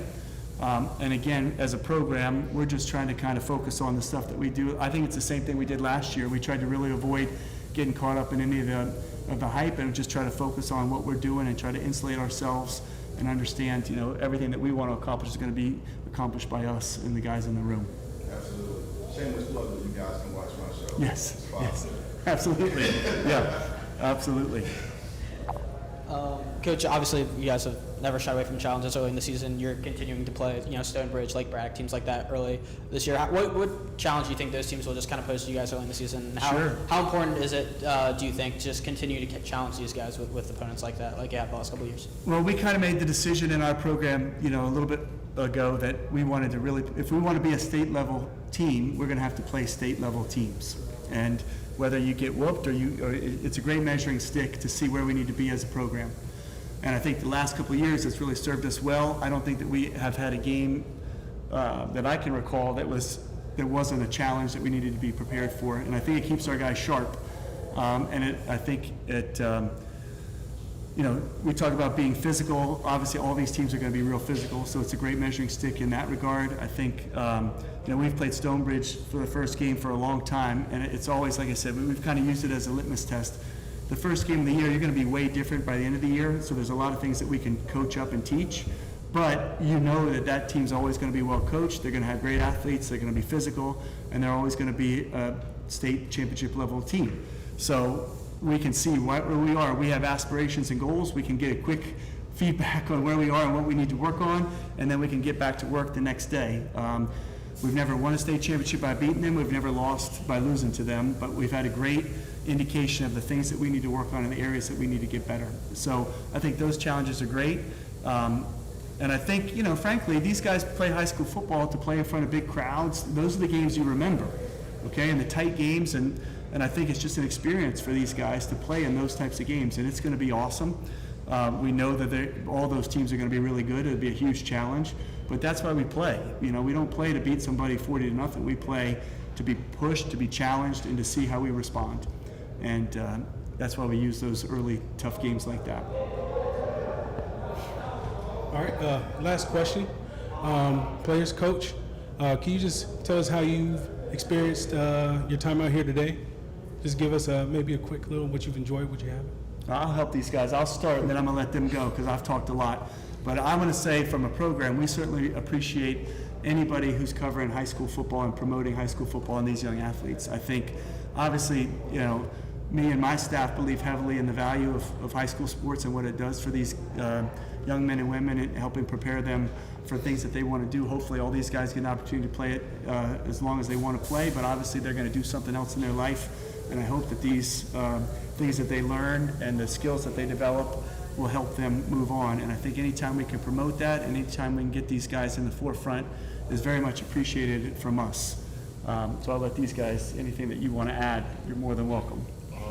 I would like to say that I really enjoyed all the coverage you guys give us as well as giving us opportunities like photo shoots. Like most of us, we might not play college football, so getting experience to do stuff that most kids don't get to do, honestly, is like a real, it's honestly just like really just a gift to us. Yeah, I'm just grateful to be able to have these opportunities. Same here. I'm just grateful. It's nice to get some coverage on high school football. We work hard. I think we deserve it, and I really appreciate it. Yeah, thank you guys for coming out. We really appreciate having you all, and have a great season. Best of luck to you. That's James Madison High School. Thank you. Thank you.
Okay, good. All right, so we will cut over to the media. Coach and players, Dwight Vick, Victory Life Legacy Podcast. Coach, how cool it is for your player to give you props. I mean, that has to be a really good feeling. Herndon High School, the last 2 seasons, has won 16 plus games. And you guys have been very good in a good program, kind of ascending in the right direction, trending in the right way. What is the next step for you guys? Obviously, everyone will say expectations to win and play hard. But as far as you as a coach for your players, and even the players want to answer this as well, what are you guys' next steps as far as how you are approaching this season to get to that next chapter of winning? How do you approach that, especially the last 2 seasons winning 16 plus games? Well, when you look at those last 2 seasons, 16 plus, but then it really starts before then. Coming in a few years ago, 3 years ago, and having that first season. Before that, 0-29, and then you have to change some things, and you change a lot of things. We changed it on the defense, the offense, the way we prepared, how we lifted on the off season. And when you lift on the off season, you have an off season program. You do the things to keep the kids together. You feed them, you fellowship with them. You know, you really just bond as one. And a lot of teams don't do that and take that approach. And so for us, as we take that every year, we've had 3 straight playoff appearances, which has been the first time in school history to have 3 straight playoff appearances. And I know as a head guy, you know, it's that pressure to have, okay, are we going to do this for a 4th? And, you know, we're poised to do that for a 4th year, and if we can stay healthy. Everything doesn't always work out that way, you know, and we may take some bumps and bruises along the way, but we're still learning. And I tell the kids this all the time, that we wear Herndon across our chest. So whatever we're going through right now, even if it's the lowest of lows and the highest of highs, they're setting the foundation for the next class, and the next class, and the next class. And so with these guys being leaders and just knowing that we have to come to work every day and do the things the right way every day, we're going to pour into a community that's just going to continue to build and build and build to where we have 5, 6, 7, 8 playoff appearances. And even if there's a down year and we miss there, we can still bounce back because we know what we stand on. Players, anybody want to answer what you're doing to help create that culture that we're talking about? I mean, I think a new expectation that's came around this year is the culture that the team has and the chemistry we all have. Like, it's not like, oh, it's offense and defense. It's one team playing both sides of the ball and doing what they're supposed to do every play. I'm sorry. Go ahead. Sorry. Go ahead. I also think it also feeds into our youth program and what we do with the youth, because I feel like to have a good program that is consistently winning and doing better, I feel like we really need to start that with the youth program, flag football, tackle football, which Herndon has been like lacking on recently. So I really think like with the help of Coach Richards, working with the youth program, all that, I think getting more kids involved in like the Herndon community, because right now we don't really have much players, young youth players like coming in, you know, trying to play football. But we're trying to change that so we can keep winning, and keep building a good program. Yeah. Hayden, I'm sorry, I'm Monet Anderson. I cover high school football up and down the DMV. Your position as a quarterback, of course, every position is important. Everybody that steps on the field has a role to play. Coming back this year, how's the chemistry been with those you've played with and those you may be playing with for the first year, developing that rapport with them on the field? That's a great question. So my chemistry with really any other team, and I think a lot of our team can agree on this, we've done a lot of things as a team outside of practice. We have team meals during our team camp. We've really built that team chemistry. We're not about being a team. We're about being brothers. We're about being friends. And I think that really builds us on the field. You know, a couple of our receivers, Luke Sangine, Len, Luke McFarland. Like, you know, we're at the field at 7 p.m. on a Sunday night when we don't have practice. You know, we might not be in Herndon uniform, but we're together, we're getting better, and we're locked in on, and we know our goals and we know our visions. Nikki Wolcott, Washington Post. For Josh, just coming in as a head coach, what has this transition to the offseason been like? Obviously, having the experience being on staff here, just how important has that been? Also, just having the foundation of some of these seniors heading into this year. Well, I mean, I look at a head coach role as something that is important, and it's that next step for me. I've been at successful programs, so being at Lake Braddock and having those strong mentors, and being at Westfield and having those strong mentors, and even coming over to Herndon and having a strong mentor with Bill Bachman that we just had as our previous coach, you know, it kind of really sets you up. And a lot of coaches, they come into a situation where they're a new head coach, but they don't stand on the foundation.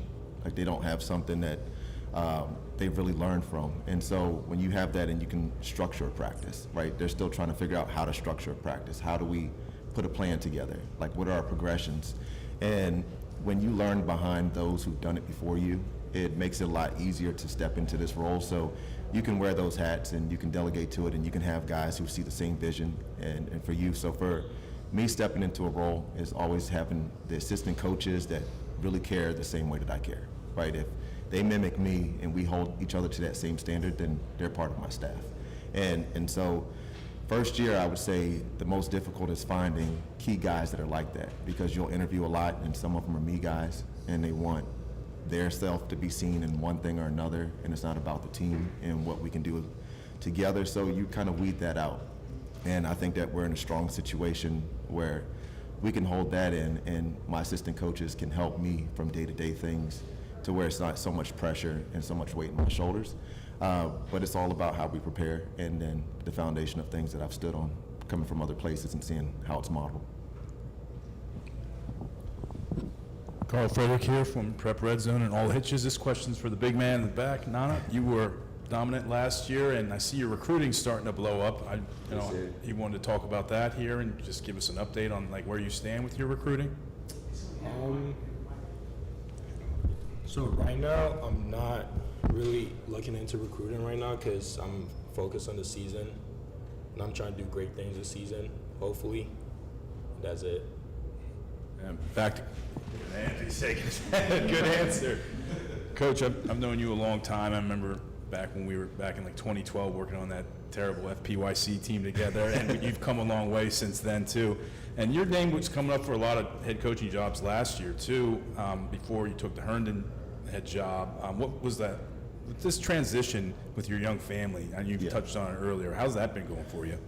Transition for that, it's a lot, because you know when your name is bounced around, you go into a lot of meetings where you're into interviews and people want to know who you are, and it's for other schools and what those fits are. And so when Herndon was going to open up, I knew about a few weeks before it was going to open. So really turning down some of those other jobs that would have set me somewhere else, and I know that was a big thing, because me scaling back and just taking a look at the bigger picture landed me to where I was going to be, and I'm happy where I am now. And just family-wise, like, you know, I have a family that is supportive of everything that I do, and that's a big thing for us, you know, because I can't do that without that support. And so having the little kids come over when they're at the fields and run around, and sometimes they're too young and you don't want to put them in the way of what's going on, but just really involving everyone, and it's just a family affair, just to know that my family's involved whenever they're here. So, Coach, Vic mentioned this is a good team. I mean, you know, the record serves for itself, and you were there. You know what happened last year. What's going to get you over the hump this season? Getting us over a hump is really just preparing, taking care of what we can take care of every day, right? We don't have to look further down the season. We don't have to look at game 5, 6, 7, 8. It's what are we going to do on Monday? Like, how are we going to get better on Monday? How are we going to get better on Tuesday, you know, Wednesday, and prepare that way? And I think that when you do that and teams buy in, yes, there's going to be some change. There's going to be people who move around. But the more that they buy in to one another, and as they do that, we're going to have a stronger foundation. We talk about that, and the players said we feed them every day after camp. You know, we'll come in the morning, practice, and then we'll go to the cafeteria. We've had sponsorships of IHOP, Wise Pizza, Wise Guys Pizza, and the others. Panera, like they'll bring in breakfast at a very low cost, and we'll just come in and we'll eat really nutritious meals and get right back out there, have another meeting and do that stuff. So getting over the hump is how we prepare and keep each other together, but it's all the things that we do when we are together. For some of the players, just being seniors in this program, especially coming into the program at a time where you guys have had this turnaround and now have had sustained success getting into the playoffs the last couple of years, what have you guys learned over the last couple of years to get to the point where you guys are now? What are you kind of looking forward to taking into this season, hopefully kind of continuing on this tradition? Richards, after every lift, makes a great point that we're being played for this year. The juniors and the sophomores are playing for us, and he always brings up, like, at the end of the season, do you want to have tears of joy or tears of regret and sorrow? and we're all just trying to buy into the Tears of Joy factor. And all like the juniors and sophomores are all as bought in as we are. They're like have great energy on the field and everything. So just that one main focus of Tears of Joy at the end of the season is what we're going after. Yeah, anyone else? Anyone? Yeah, I just feel like from the past 3 seasons, coming in as freshmen, our freshman year, our program was 0-29. Like, we didn't really have hope for playoffs or like succeeding. We come in freshman year, we start seeing varsity do all this, start turning around. We go through sophomore and junior year, turning around, and just like going through that, like getting through the first round of playoffs and then second round of playoffs for sophomore year. Like just seeing that, and then just like seeing all the seniors and just everybody who like we did better than they had, like our program has in the past, but then just like seeing them cry and just all that, just like taking that in, like we don't want that. We don't want that for us. We want to do better, you know. So just like that experience that we had in our past, like just like remembering that and trying to do better. So I love that answer, because when you remember that pain, that should motivate you for the next game, for the next season. That's a great way to look at that. I want to ask the players, it's a fun question since we're doing this presser. You know, in the words of the great Allen Iverson, we're talking practice. Let's talk practice, right? To the players, who are the energy guys? Who are the guys in practice that get everything going? Whether it's, you know, a little trash talk or a little like, okay, making it personal. Who gets the energy going? We're talking about practice because you haven't played yet. I know you got scrimmages coming, but who are those guys? Are there anybody at this table? You're looking at them. yeah. Oh, wow. Look at that energy. This guy to my right talks like no other. Yeah, Nana, you make Nana mad, it's game over. Oh, for everybody watching us on the stream, what does that mean, game over? You make him mad. What does that mean? You won't stop him. Like, He takes it up a notch. yeah. Yeah. Like, When Nana gets mad, he's unstoppable. Yeah, makes it more fun, you know. Makes them put in the work more, makes us better, makes the whole team better. Get that energy going. We get that energy going throughout the team, and that just makes us all better because we all want to work harder, we all want to be better, we all want to win. Iron sharpens iron. Yeah. That's what we say. Talking schedule real quick, I mentioned scrimmages, Coach. You know, for those watching and even us here in the media, what are some games, the scrimmages you got coming up, and then what have you done? Because, you know, unfortunately, as a good coach and when the program is ascending, you become a prisoner of those expectations you create. So what have you done with that schedule? What scrimmages do you have coming up? And then what are some highlights of your schedule? I know everybody's important, but, you know, just some highlights, some games. Well, I didn't get to set the schedule this year. That was Coach Bachman's thing before going out. We were actually looking for some opponents. Had some really good ones on the schedule, but, you know, for whatever reason, they didn't work out. So we had to go and play a tougher schedule. We knew we had to get rid of some of the teams like Justice that were teams that we knew that we can compete with before, and getting rid of some of those.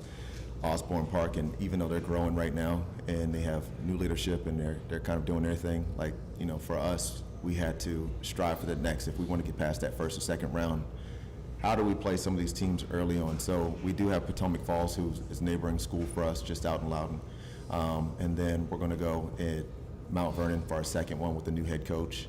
A lot of skill, speed. You know, we're going to have to learn how to play with speed. So those were two strategic teams to put on our schedule at first. But then we go on the road for the first 3 games, and we have Langley. Langley's second. That's just our first one, our district game. But we have Tuscarora, and we have Briar Woods. So teams that have made it deep in the playoffs, you know, we're facing them now, even though there's new coaches at both schools. They're going to be prepared, and they've been there. Yeah. And I know we're running short on time, but another question, how is the student body and the school support? You know, when you start winning, everybody starts to make reservations for that bandwagon. How has there been the support, though? As you feel like the community is starting to realize you guys are heading in the right direction? We're community-based. So everything that we do, like if you look at our social media, we're taking pictures in community. They give back to us as we do that, whether it's the pizza shots or the up and anything else. We're having fun in the community, and they pour right back into us. That's why we have Saturday homecoming games, and it's like no other. There's a parade. So if you ever are free on a Saturday for a homecoming game, you know, we're going to play McLean this year at homecoming, and it's a whole day event, and we really like that. And so we have other Saturday games where the community comes out. It's going to be for our Cameron Bowl against South Lakes. That's another one that's on a Saturday. So we're playing more Saturday games. The community comes out in full force. And I just know my first year there was probably like 200 people in stands. and then we go on our 6-game win streak, and you can see them more and more and more. And now it's a tough ticket, especially when we're playing a good opponent. Like we'll fill up that stadium. All right, last question here. It's for the coaches and the players. Can you just tell us how you've experienced everything here today? Oh, it was great. I mean, the food, the pictures, like you come in, it's like it's not awkward, you're welcoming. It's a great experience. It was a really welcome experience. Like I didn't know what to expect coming in here, and then we just came in, and it just felt awesome. So thank you guys. The smoke machine was pretty cool. You guys, anything? The food. Nana says the food, so if you can't hear him through the mic, it's the food. It's the food. It's the Jersey mics. No, I really like what you guys have done here and just setting it up, having the reporters to question, giving the exposure. Like that's really important for schools and teams. And so, whenever you have anything like that, we're more than willing to come out. Like we want to put our face out there as much as possible, and we want to do this on and off the field within the community and things. And so, if it's like this, we're always going to outreach. So, thank you for welcoming us. Absolutely, absolutely. Our pleasure. Thank you very much. All right, everybody, Herndon Hornets, thank you very much for your time. Best of luck this season. All right, Thank you. Thank you. Thank you.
Yes.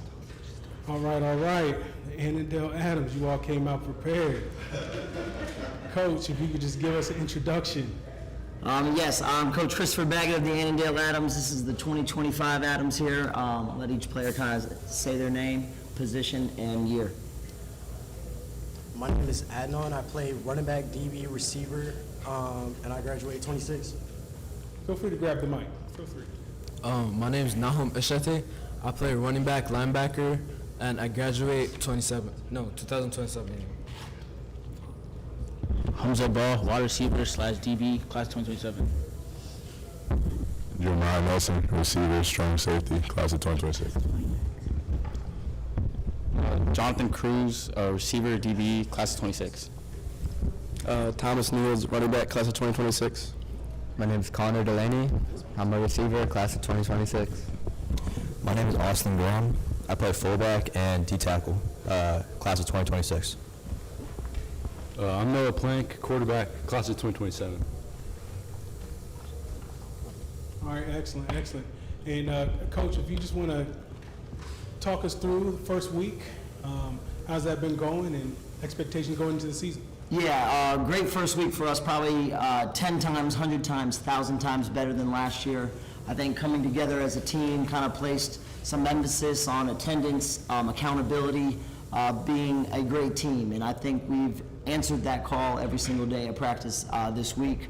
We were blessed with maybe the best weather we've ever had in my 19 years of coaching for our first week, and I'm really proud of these guys. We had our Who's Day today, and a lot of these guys here and guys that aren't here right now stepped up. So we're a way more physical team, we're way more prepared, and I think we are a better team than we've ever been. Okay, and just want to use this opportunity to give the players a chance to speak, say something. Feel free to grab the mic, give us a little bit about yourself, expectations coming up this year.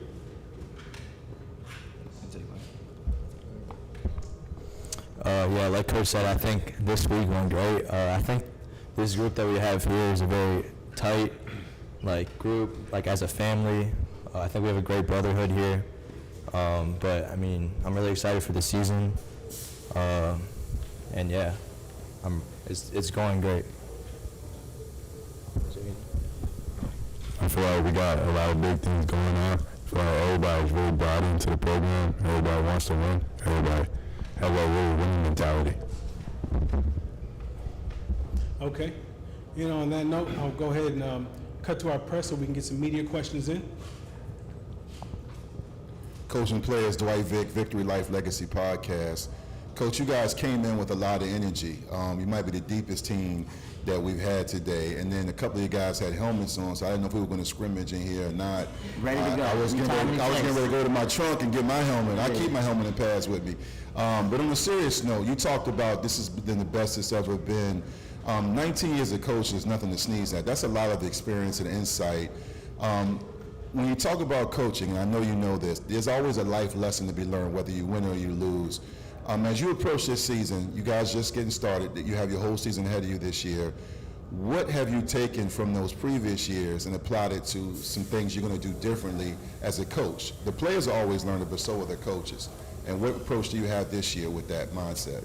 Kind of like a off-the-field decision that we kind of came together as a group is that we needed to be healthier coming into the season. And for the last 2 years, we've been super banged up for our first scrimmage, our second scrimmage, our first game.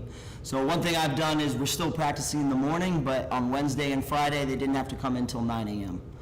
Just kind of save the legs and the body and get a little extra sleep. And as much as we tell these guys that they need sleep to be there, if we have a 7:30 a.m. practice, it's hard to get a full 8 or 9 hours of sleep, but it's a little easier with a 9 a.m. practice. We incorporated yoga twice a week, so we're gonna try to take care of their bodies in a way that I never have, with more emphasis on that. We have always provided them like a snack between practices when we have our two-a-days. We've given them a snack before and after practice just to make sure the nutrition's a little higher. So where we are trying to gain some advantages in the little things. And then on top of that, we've had a team meeting in between practices every day this week. Just trying to talk about things that are important to us from accountability, to trust, how we can become a better team, and I think those meetings have really worked. They've gelled as a team. We shout out 3 players every week or every day of who's done a good job, and then that person passes on to the next person. So these kind of small things I think have helped bring us together, and some are some new tactics. Today, all the seniors here had to cook pancakes, French toast, sausage for all the parents and the players in the program, and we had a team meeting today. So we're doing a lot of things. We're not just playing football. We're in the kitchen cooking, trying to make this a great year for the Annandale Adams. I love that. And one more question from me before I pass the mic to Monet. You know, Annandale, I don't know if your players know this, but, you know, I played a long time ago in the 90s, and I remember Annandale won a state championship, I believe back-to-back. 93, 94, we had 6 state champions. Yeah, see, again, that was when I was coming out, so you guys took my ring. But on a positive note, you talk about culture. A lot of people talk about culture when they come before us and, you know, talking to the media. The culture you have with Annandale and what you're trying to get going, how do your players and your staff really make sure that everyone understands what the culture should be at Annandale? One thing we talk about is poised gentlemen. It's been the phrase that we've called it up for a long time, and what we want to do is we want to be the team with the most poise. We're not going to jump off sides. We're not going to let emotional penalties happen. And then when that whistle blows, we're getting back to the huddle or we're going back to doing our job, and we don't have time to mess around with the other team or try to get even with a selfish player or anything like that. So it's on our t-shirts this year. It says poised gentlemen. It's in our call-up. That's something that we've believed in since the 1970s when Bob Hartage was the coach. All right, continued with Dick Adams and Mike Scott, and now here with me, Chris Baggett. Only the 6th coach in Annandale history. There is a lot of history here, 6 state championships, and these guys have bought in on that. Anybody want to jump in? I'm glad you mentioned that because a lot of people don't realize you have 6 state championships. I knew that, but I just want you to highlight. Thank you. Yep. Coach, it doesn't seem like you have any problem with depth. I mean, there are a lot of guys here today, and I hear that most of you guys, I was listening, there's only 1 junior and the rest of you guys are seniors? Is that right? I got 3 juniors here. Three juniors up there? Yep. Okay, so Coach, these guys pretty much probably been playing with each other for the last couple of years, and I also heard that a lot of you are two-way players. So, Coach, with that, when anybody's number is called, you can look to them to step to any position. Talk about that a little bit. Sure. You know, we hope they all don't have to play full-time both ways, but I got some talented guys surrounding me right now that are going to be asked to play on both sides of the ball at times. And that's where we as coaches need to do a good job of make sure we're managing the load on their body and what they're being asked to do. I got some guys up here that are competing for spots, numbers, places, where they're going to be. I got guys on this that all can't get the ball every play. But I also watch them block like heck for each other, make sure that they're going to get the touchdown, and then we're all going to celebrate as a team. But yeah, we're probably a little bit more depth than we had last year, but maybe not as much as some of the other schools in the area, and we're going to try to get it done with these guys and kind of more of the emphasis. The competition that y'all have going on is friendly, or is it a little rough? Yeah, I think Gets a little rough at practice sometimes, but we always remember, like, after practice, we're all brothers, we're all teammates working together, so it's a great thing we got going. You know, also, when we do have some success, we want to celebrate that success. So if you win that rep, we should all be happy for the guy who won that rep, and then we're going to go pick up the guy that needs to get picked up and have him ready for the next one as well.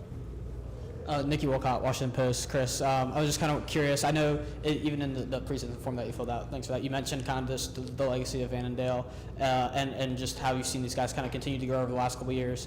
Just going into the season, how important is it to have a senior class with some experience, especially playing together, and how do you think, what foundation do you think that just provides to the program as a whole? Yeah, it's vital, it's key, and it showed up last year. It wasn't a successful year for us, wins and losses. We lost 2 games in the final minute, and we only won 2 games. So, you know, 4-6 isn't great, but 2-8 is really not good. And also last year's senior class was great, but I only had 1 kid that played all 4 years. And up here I got a lot of guys that have played all 4 years and have played together and kind of getting past the COVID year, and kind of all these guys have had a normal high school experience. It's kind of helped us as coaches and helped them build this. So yeah, we have a better group. I don't want to, the guys we had last year were great, and we are losing some heck of playmakers. We got all-region guy that we're missing, and a quarterback that was a tremendous leader, and plenty of great guys in that group, but these guys are ready to take over, and all of these guys were playing last year. Every single one of them up here was getting on the field and making contributions, so they're more ready than, we have more guys ready than we had last year. Going into week 1 last year, I didn't have an offensive lineman that had ever taken a varsity snap before. That won't be the case this year. Coach, and this is for the team too. Carl Frederick here with Prep Red Zone and All Hitches. You're in a conference that seems wide open this year, and it doesn't seem like there's a perennial favorite going in. Is the message playoffs or bust for the Adams this year? Is that what I'm getting? I'm getting vibes. I will admit I may have said playoffs in a meeting or two, but I also tried to walk that back. We got smashed in our first game by Marshall last year. Not a district opponent, not even a regional opponent, and we need to prove to ourselves that we're ready for week 1.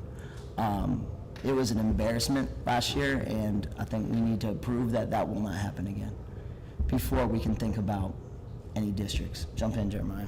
Yeah, I feel like what we just said, I think we just need to take it one game at a time, see where we go, how we can build as a team, and then just after that, then we can start talking about playoffs after week 8. And second part is you're in again, back to the conference, you're in Annandale, you're on top of like Falls Church, Justice, all these schools, within like a block of you. Is there anybody in particular you guys circle on your calendar every year? Falls Church. There we go. Yeah, it's called the Battle of the Beltway. We have a trophy that kind of goes, well, it didn't used to go back and forth, but it only stayed with us, but they got us last year on a last-second hook and ladder play. So hopefully they can have all the hook and ladders they want. It won't matter for the last play of the game this year. We want that trophy back in Annandale. And Coach, you just talked about the record and, a loss last year that you weren't too fond of. Just hearing from some of the guys, getting those numbers, because data, sometimes it sticks in your head no matter how much you try to get it out of there. Your numbers, your schedule, your rankings, all of that sticks with you. I just want to hear from the guys, how do you get past that? How do you leave it in the past and move on with what you need to do this season? I feel like I said earlier, it's just one game at a time. It's in the past, so it's just like, what are we going to do this year to make us better than last year, and it's not in the same position? Yeah, I think some of those, 2 of those losses last year were very painful for us as a team, and I think kind of what Jeremiah just said, like those are in the past. Like that happened. I mean, we can't change that. The only thing we do is just practice even harder. I mean, I think a lot of us are 100% confident. Actually, all of us are 100% confident that we will have a great season. But yeah, just those mistakes that we made, we've already overcome them. We're just going to prove it when we play Falls Church again. So yeah. Just like Austin and Jeremiah said, the 2025 Adams are a completely different team than the 2024 Adams. That's in the past. We have our eyes set on each week, one game at a time. I think we'll reach our goals if we keep our vision ahead. I think the reason that we were able to move back past those losses is because we weren't holding holding grudges or anything, but instead we're learning from those losses and like planning our next step or like our next game. Yeah. For the leaders on the team, but not from everybody, but a few leaders on the team, Coach knows this and we all know this, but you have your staff, you have your assistant coaches and things like that, but the players, the leaders are an extension of the head coach. Who are the leaders on the team, and what have you guys done to make sure that you hold each other accountable? And I don't mean just like talking, but I mean like getting together, staying later, getting some passes in, getting some extra work on a Sunday when you could be on the sticks playing the game. Who are the leaders, and what are you doing to make sure that culture, that new mindset is making sure that it sticks? The majority of the players here are leaders, and we've made a leadership council that meets at least once, twice a month, stay after practice, talk about what the team needs and what we need to change to make the team better overall, and work on making sacrifices and adapting for the better of the team overall.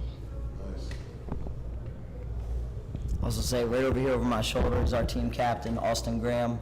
Our other team captain, Michael Bois, actually went to the hospital earlier this week with a dislocated shoulder, but he's working his way back, so he would have been here today, but those two guys have also set an amazing example with their work ethic from the day the season ended till the day the season started, and has continued on. So I got two great captains that are going to lead us the right direction, that I know I can go to when the things aren't looking right. They'll correct it, and it doesn't have to be me screaming and yelling and losing my mind. I'm trying to always bring positive energy. We've talked about that. And there were some times maybe I wasn't who I wanted to be last year because I allowed some of the negativity to bring me down. And that was one focus I had this year. Read the book Energy Bus and said, hey, I'm driving the bus. We need to get the best guys on. Any energy vampires we're getting off. All right, and then I got some great guys helping me make sure the right people are on that bus and we're driving in the right direction. All right, and just one more question before we let you all out. For the players and the coaches, can you just give us a quick how you've enjoyed your experience here today? I feel like it was great. I've never got interviewed like this before, so it's pretty cool. I feel like this is like a press conference or something like really official like that. I've never done anything like that before, so it's really cool. I think it's very professional. Everybody asking questions, getting turns to answer. I like it a lot.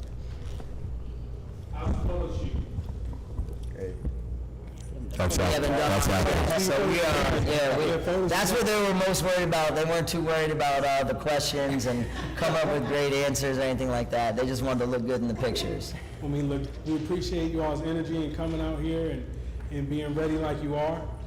Best of luck this season, and can't wait to see what you guys put out on the field. Thank you. Go Adams. All right, thank you.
All right. We got Potomac Falls.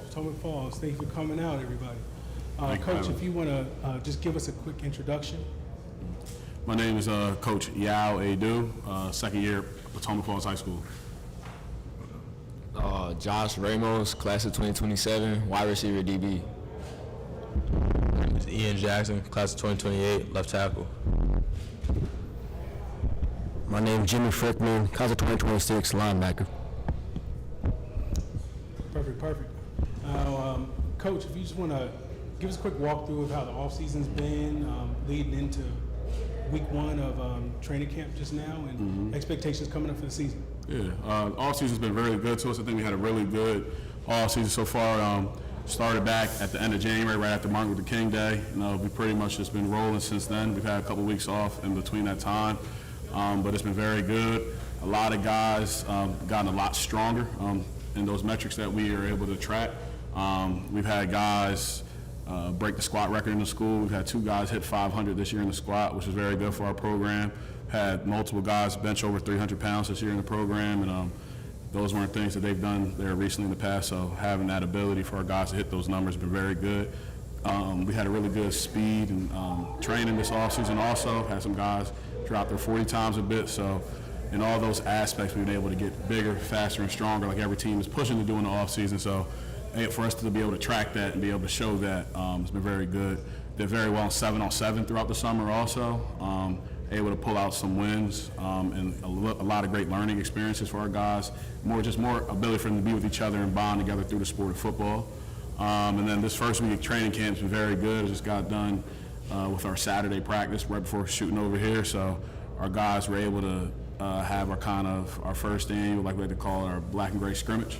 And our guys were able to get out there and compete offense versus defense, spotting the ball in different places, letting the guys get after it. Got a lot of really great competitors. The word of the year for us is sacrifice, so a lot of our guys been able to show that through January to now and hopefully throughout December when the state championship game is. Okay, perfect. And before we throw it over to the media, I just wanted to give the players a chance to speak. And anything that you'd like to say, any games you're looking forward to, any accomplishments coming up, this is your chance. I'm definitely looking forward to our opening game versus Dominion, August 28th. Yeah, I'm still looking forward to our first game against the Dominion. It's a rivalry game. Hopefully we win it. Okay. And with that, we'll open up to the media.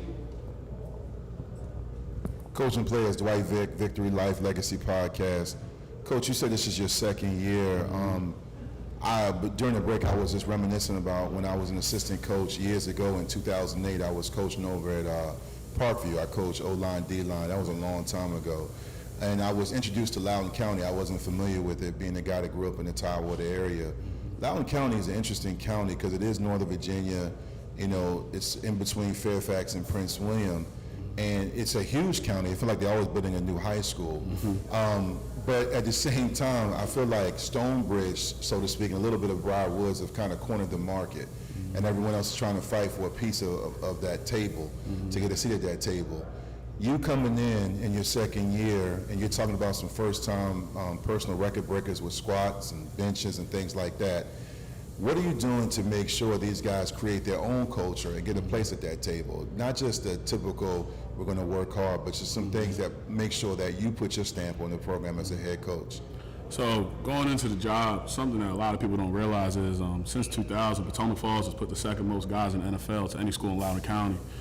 Adrian Tracy. Hold on, say it again. It's important. Say it again. You. Since 2000, Potomac Falls has put the second most guys in the NFL with 3 of them. They got Jalen Coker in there now with the Panthers, Dondre Tillman's over there with the Broncos, and then a guy on our coaching staff, a Super Bowl champion, and Adrian Tracy played for the Giants. And anybody who's coaching against him knows he's a ball player. He was a ball player back in his day. So being able to know that, you know that there's talent in that Sterling area that kind of gets overlooked by a lot of people. And I think just the guys around me right now are spitting an image of that talent. And so really, it's about building up that winning culture. So the talent's already in the area. It's about how do you take that talent and put it to winning. And I think we have a lot of really good pieces on our team right now to be able to make that push. Last year we were really young. Anybody knows that we lost 3 starters in the whole program, and a lot of guys that we had starting last year were sophomores, so now they're juniors.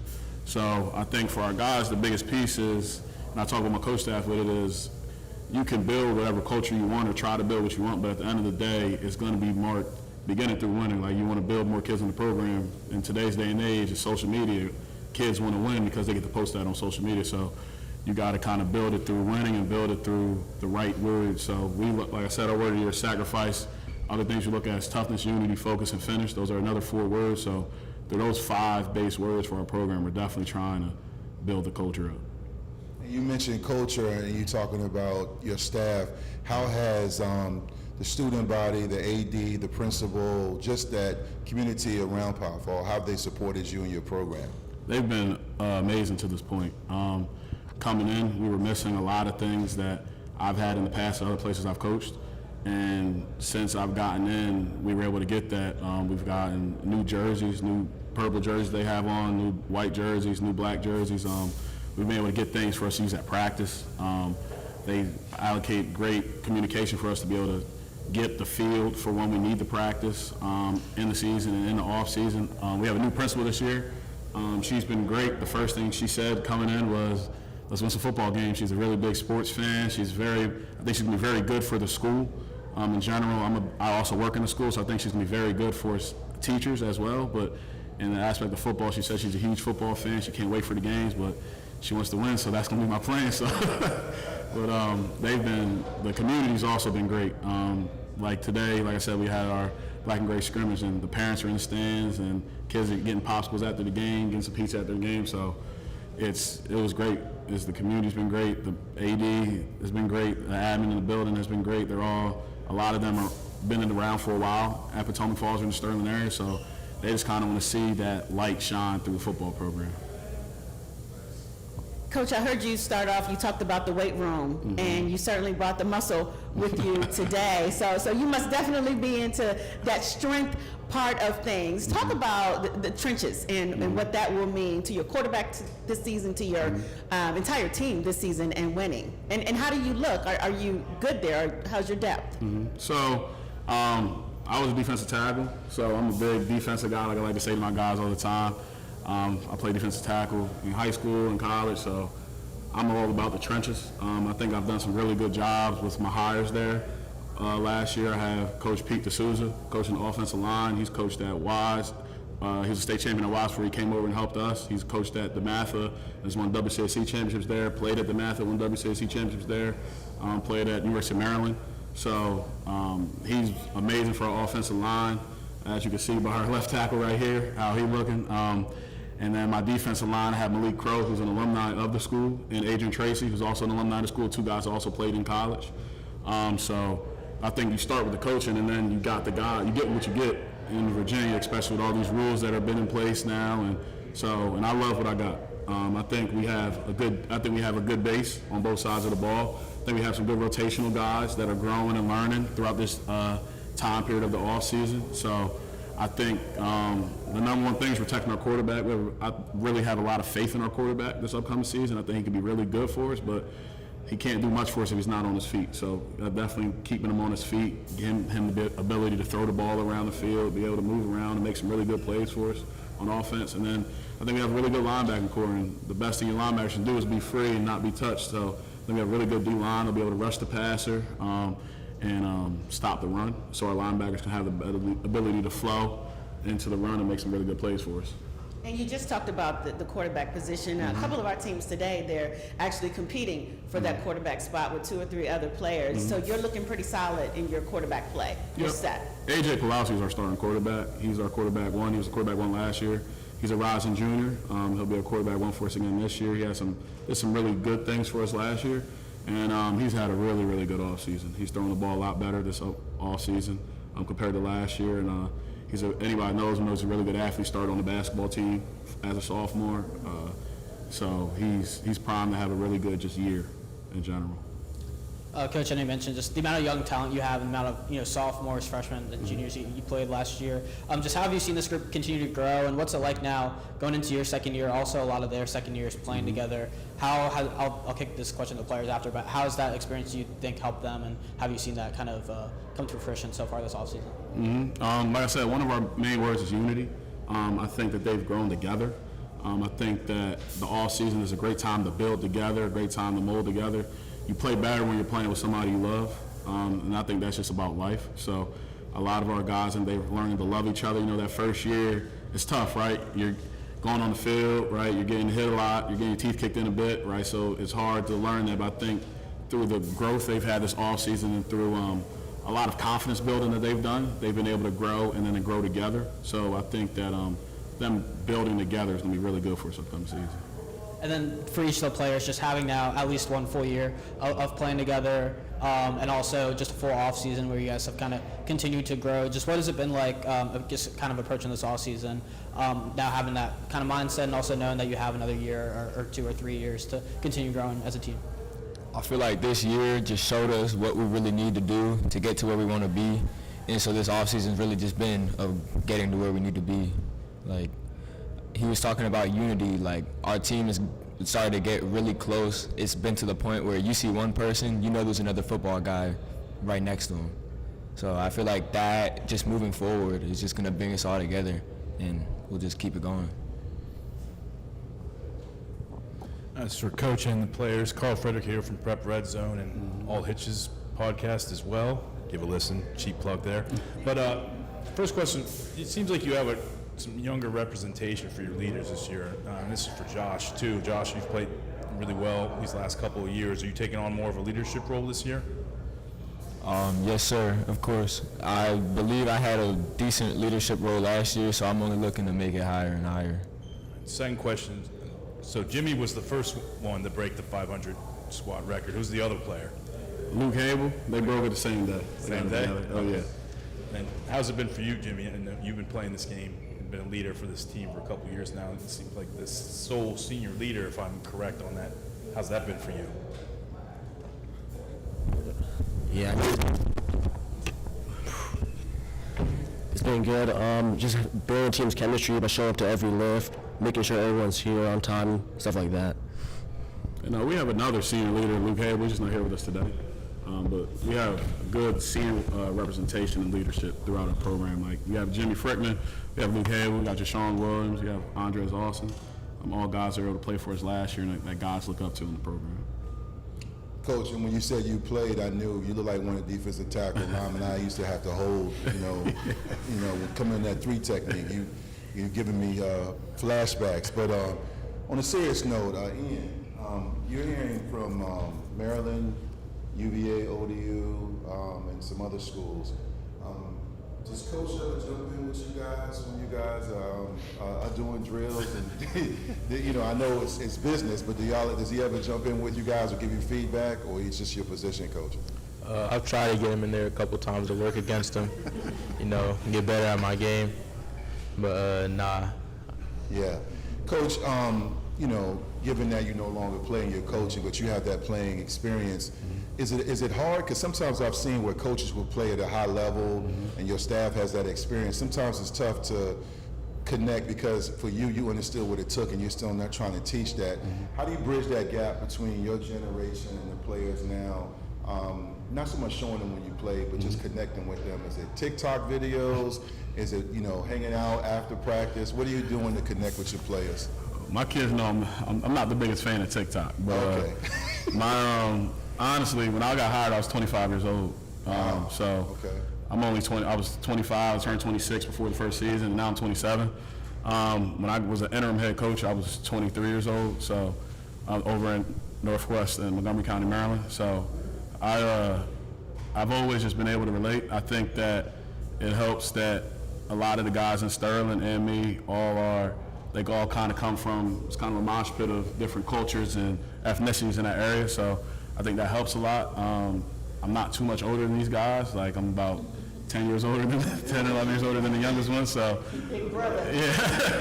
I might have to sneak a helmet on one game if we need it. But I think that it just helps that honestly, I think these kids, they respect the coaching staff and they respect that the amount of ball that we've all played. Each coach on my coach staff has played at that level, has played at the higher level. So I think that helps them listen. And then I'm just around to just talk to them. I think the big thing is they'll see me in the hallway, they'll stop in my classroom. I'll stop them in the hallway, just ask them how the day's going.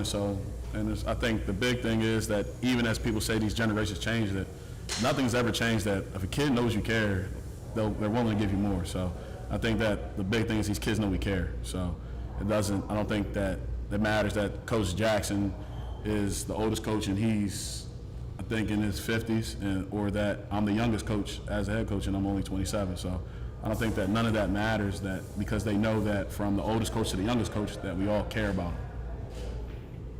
And just for the players, guys, season's coming up, the games are here.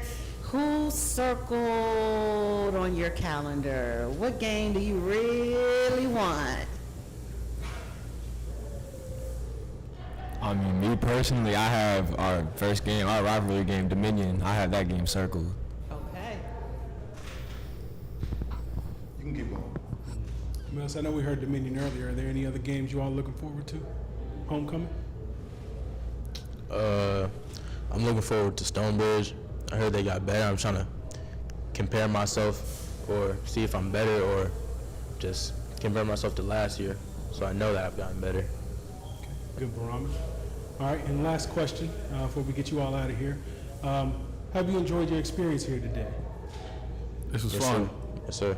Yes, sir. Enjoyed it. They got a chance to do the, I think it was called where the things fall, the kids catch. Yeah. Oh, the reaction. I think the reaction drill. They all got a chance to do that. Kids love social media, so all the picture taking, I think they've enjoyed that up a bit.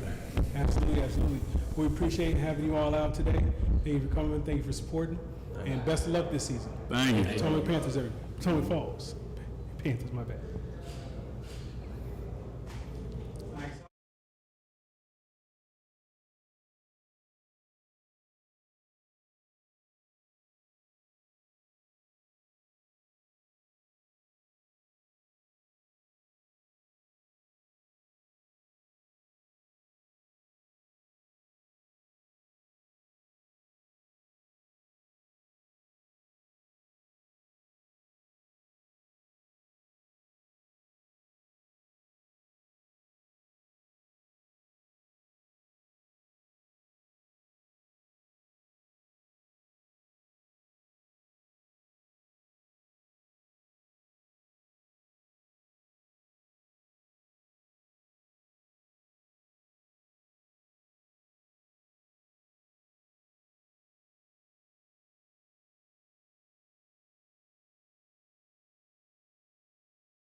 All right, we got John Champ. John Champ.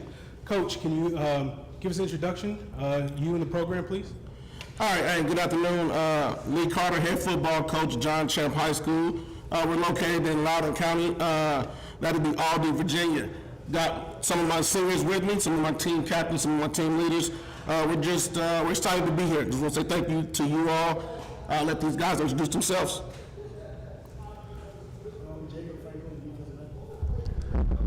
I'm Bryce One more time on Copeland. the mic, please. Jacob Franklin, defensive end. Let them know who you all are. I'm Bryce Copeland. I'm the left tackle for offense and defensive tackle. Aria 1, right guard. Ty Arnold, center. Dominic Brush, quarterback. Birdie Harris, D-line. Tyler Kahn, linebacker. Trevor Sherrod, D tackle and offensive line. All right, now, Coach, if you can just walk us through first week of camp, first week of practices, what you all did in the off season, and just give us an idea of what you expect to go through in the season coming up. Yes, sir. Well, for us, I don't think we're doing anything differently than any other school is doing right now. We were able to get our first weekend, just like anybody else. We did 3 days of helmets, 2 days of uppers, and today we were able to put on 4 pads. The biggest thing is just trying to make sure that we instill our culture in the new guys while maintaining some physicality, but getting through this first week pretty healthy. So we was able to get an inner squad in today. I think that went real well. So a couple of things that we wanted to see addressed, we were able to do so. Okay, excellent, excellent. And before we kick it off to the press, just want to give the players a chance to go ahead and speak. Anything you want to say, any games you're looking forward to, any accomplishments coming up this year? Now's your chance. Right now, we're just focused on Dunbar week 1. All right, that's it, huh? Drop the mic on that, all right? All right, I like it. All right, with that said, we will kick it over to the press. Coach and players, I'm Dwight Vick with Victory Life Legacy Podcast. Coach, you mentioned Loudoun County. I'm familiar with Loudoun County. And I was talking, we had Pop Falls here about 45 minutes ago, and I was joking with them, like every month it seems like Loudoun County is building another high school. I coached at Parkview back in 08. I was the assistant coach and O-line and D-line coach. Loudoun County is known for a lot of high school competitive sports, especially in football. You guys, the last 2 seasons, have a total of 21 wins, 11 wins last year and 10 wins the year before, and I believe both season-ending losses to Tuscarora, right? Correct. So with that being said, there's plenty of motivation to keep pushing forward. As the head coach, the leader of this program, the face of this program, you said, you're doing a lot of things that most teams are doing, but in regards to your program specifically, what are you guys focusing on in regards to your goals and making sure they happen this year? What are you really emphasizing? Is it tackling? Is it mental toughness? Is it finishing a game? What is the point of emphasis you're making to your players? I think that's a great question.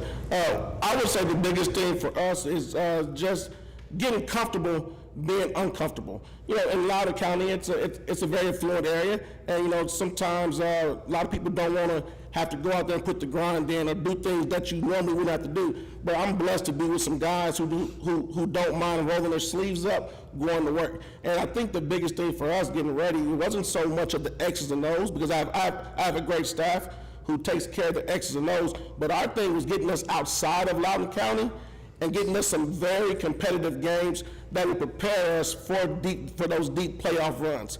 One of our quarterback just said, we're going to open up with Dunbar to DC. They were the DC champs. We're going to go to West Virginia and play Jefferson on Halloween night.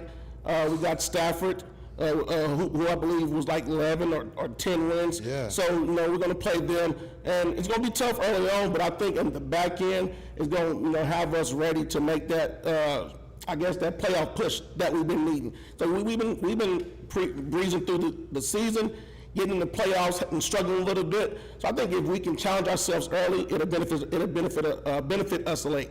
Yeah, that's a good schedule, and I'm glad you're doing that. I always say, depending on what platforms I'm on, when you really want to push through something, you got to challenge yourself. Play a team from Maryland, PG, 757, Tidewater, 804, Richmond area. That's how you know, because really, if you look at your region, you really don't have to leave because you got Stonebridge. You got so many Loudon High schools, but you want to see a different type of team speed because you guys are in 4 or 5? Well, this year would be 5. Okay. Yeah, 5. So that's, Maury is the 2-time defending state champs. Do you pay attention to them? I do. Okay. Yeah, I think everyone does. Like they're talented. Yeah. And it's just like when we were doing the schedule, I believe, I think if our players can take ownership of the program, they're going to be more invested. So I asked these guys, hey, listen, y'all want to go outside of Loudon? And they were like, yeah, let's do it. So that's why, we've been on the 707 circuit. We've been going everywhere. So these guys are ready. And I asked them, hey, you mind playing them? They were like, nah, coach. In fact, they wanted to go to DC on the Friday night and actually play them. We couldn't work it out that way, so that they're going to come to us. But I'm like I said, I'm blessed to be around these guys who don't mind playing anybody anywhere. Coach, I was in high school many years ago, and of course I didn't play football then, but later, guys, I did play football, and I was a middle linebacker, by the way. Okay. Very good at it. So I do want to say, I like that you guys are going to play DC, because back when I was in high school, Virginia and DC used to play, and then it kind of dwindled off a little bit. Now I'm seeing it come back around again. What were you looking for? Because, different areas play different types of football. Correct. DC, very scrappy teams over there. What were you looking for when you go out to find these different teams? Scrappy, speed, more strength. What were you looking for when you went for that Dunbar game? Actually, we had a game versus Centerville, and there was a scheduling conflict. So we were looking for a game, and then there was hardly nobody who was left to play. Then I met Coach Bink last year, their head coach, when they came to 707 that the Washington Commanders did at our school. And we've been talking, and he was like, hey, I need a game. I was like, I need a game. And I asked these guys, particularly this guy right here, and he was like, Coach, let's do it. So I'm just looking for a challenge. Anything that's going to make us better, I'm all for it. And if the boys are ready to do it, I mean, hey, and I'm ready. Absolutely, absolutely. Talking to the senior leaders on the team, who's no senior leaders? All seniors. All seniors. Okay, as far as what you guys are teaching, the younger guys coming up, the sophomores or juniors that may be on the team, what are you saying about the culture? Because I heard Coach speak on the culture. What are you teaching the guys about the culture of the team? I'm gonna just say we have a lot of young pieces that we all here have tried to get ready for the season, and I know they're gonna be ready, and I'm super confident in them. But we've been just trying to make sure they're ready for game speed. Confidence is key. I mean, I'm confident that we're gonna go in there and win every single game, and I just know I need my brothers to have that same confidence. I know we're gonna win. One thing I gotta say, so we do have a lot of young guys, and right now we're focusing on lining them up and just teaching them to play, do their job instead of trying to be like a superhero. That's something we preach on this team, that it's not a one-man team, it's 11 guys. So it's real important that we get it in their heads that it's not just them. There's 10 other dudes around you. Yeah, for some other seniors, kind of similar question, but obviously you guys as a team have had a lot of success over the last couple of years, and like Coach said, just trying to continue to challenge yourselves to continue to make those playoff pushes and win more games in the postseason. What's something you guys have learned just over the last couple of years that you think will be key to teach some of the younger classmen who are coming along and going to play a bigger role this year, and just what are you looking forward to taking on that bigger leadership role? I'd say definitely just the bond that we have together. All of us hang out outside of football. So I think that ability to trust the person next to you, and it's hey, if I don't do, if I mess up, the person next to me will get me and pick me back up, and we'll be ready for that next play. I definitely think that our bond is something that a lot of teams may not have that strength in as ours is. And speaking about trust, that really goes with the coaches as well. We'll go so far just trusting what the coaches have and playing out for you. And we have the last 3 years, and he's proven it every time. So, hey, that's just what we do. And Coach, you talked about trying to make these guys, comfortable with the uncomfortable. Obviously, not something you can control, but you guys have kind of been kicked around the divisions, being Class 6 a couple years ago, Class 4, now Class 5 again. obviously out of your control, but what do you think that has that kind of taught anything to you, your staff, or your team, and just does that change the way you approach anything this year, or not really? Well, it does, and I think what my guy said right here, just being in Loudon, there's population shifts all the time and new subdivisions being built. So I was joking with our AD, we haven't been in the same division longer than 2 years. Whether we're 4A, then we go to 6, then we go back to 4, now we're at 5, and in 2 years, they're projecting us to be back at 6, but then there's a new high school that's coming in 28. So we don't know where we will be. But what we do know, every Friday night, the ball's going to be placed down on the 40-yard line. Somebody's going to be kicking it off, somebody's going to be receiving it. And whether we're kicking it off, whether we're receiving it, is my job as a coach and my staff to make sure that the guys who suit up for us are ready to play. And then just speaking about this year's group specifically, obviously, lost some key players from last year, but have a lot of guys who have experience coming back. Is there anything that's unique about this group, or anything that just kind of has stood out over the course of this offseason and now heading into the thick of training camp? Well, we always say, I don't mean to be cliche, but tradition doesn't graduate. Culture doesn't graduate. So just next man up. These guys preached it, the next man up. So I think these guys are ready. Last year's team, last year's seniors, they left a legacy. These guys, they're going to play this season. They're going to leave a legacy. So we don't get control of what we can control, but hey, we got to go out there and play our best each and every week. Yeah, it's funny you mentioned that because I was over here thinking, but you said it like every few years, 4, 5, 6, and I can't keep up with VHSL's reclassifications. It's tough to keep up. It's like a math system, but and you mentioned the schools being built, and I joked, but I was being serious because literally you guys are down the street from Freedom South Writing. Correct. I mean, it's weird, but at the same time, going back to the players, I want to ask a fun question.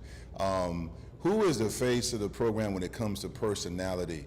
And just, unanimous, who is it? So tell me why they pointed at you. Why are you that guy? I mean, so after 2 days, after our practices, we always do like this competition. And for the past 3 years, we've done something called the cake eating competition, where you get a piece of cake, different size every year, and you got one person each grade. And I've won that the past 3 years. So I think that's something that just like, to my personality, that's just like, that's the biggest thing with it happening yesterday and me being able to go out as a champion. No doubt. I think just that played a big part in it. Yeah, man, that's a new one, man. We had Annandale in here, and they're making pancakes, bacon, and sausage. So this new age of high school football is amazing to me, what you guys do for team bonding and energy. Coach, talk about some pleasant surprises or even some expectations us in the media and fans watching on this stream should expect to see as far as some players that may not be here today. I love that about covering high school and college sports. There's always that X factor, a pleasant surprise, a player that comes out of nowhere that's going to help you win games. I know it's a team effort, but is there a player like, hey, I know you don't want to give away too much because people are watching scouting, but is there a player like, hey, this kid right here, you can ask everybody, he's really, I know it's early, but just even going back to off-season workouts. So, interesting you said that. What I brought, the guys that I brought, these are the guys that traditionally play with their backs to the ball. So you don't hear their names called a lot of time, and these are O linemen and our D linemen, a couple of backers or tight ends. But I wanted these guys to come and experience, because they're not the ones who usually have microphones in front of them after a game, but they're the reason why we're winning. Now, if there's a player that's probably going to benefit from these guys, blocking, and he's been able to return punts or catch balls, it'll probably be Lucas Gonzalez. He's got not here. He's a receiver. He moved into our zone. He transferred to us his 10th grade year. Special permission kid. He did it. He set his time out. He had to set a whole year. He set a whole year. He just came and just practiced with us. Couldn't play a single game. He made that sacrifice. Last year he was able to play. Caught like 30-some balls, couple touchdowns. This year he's primed for I believe a big season. I'm glad you said that he moved in here and sat out a year. Yeah. VHSL was always watching. Right. Yeah. I was like, good job. Yeah. No, he didn't play. He said he set a whole year. And for some of the players as well, kind of already spoke about this, but just having the experience of going to the playoffs the last couple of years and seeing how well seasons can go and how seasons also end. Just what experiences are you guys kind of taking into your senior year, and what do you just kind of hope to? How do you hope to fuel that success this year? Going to the playoffs every year is a blessing. It's a great experience the last 2 years. Dream come true. But we came out with a loss the last 2 years, and I'm not looking forward to that. So I'm ready to go win.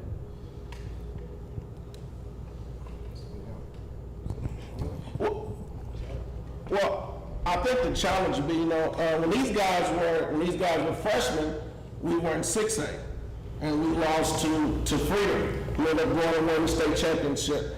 Then these guys were sophomores. We were in 4A playoffs. Then juniors 4A playoffs. So this class is a class that we project to make the playoffs 3 years in 3 different classifications. So. Yeah, I think Phoenix High School is the only team that's ever won state championships in multiple divisions, 4, 5, and 6, I believe, or 3, 4, and 5. It's crazy how, again, I can't keep up, and I'm an expert in this. Yeah. All right, Coach. So before we let you go, I just had a quick question for you and the players. Can you just tell us a little bit about your experience here today? Yeah, I don't mind. Let me get Mr. Awad real quick.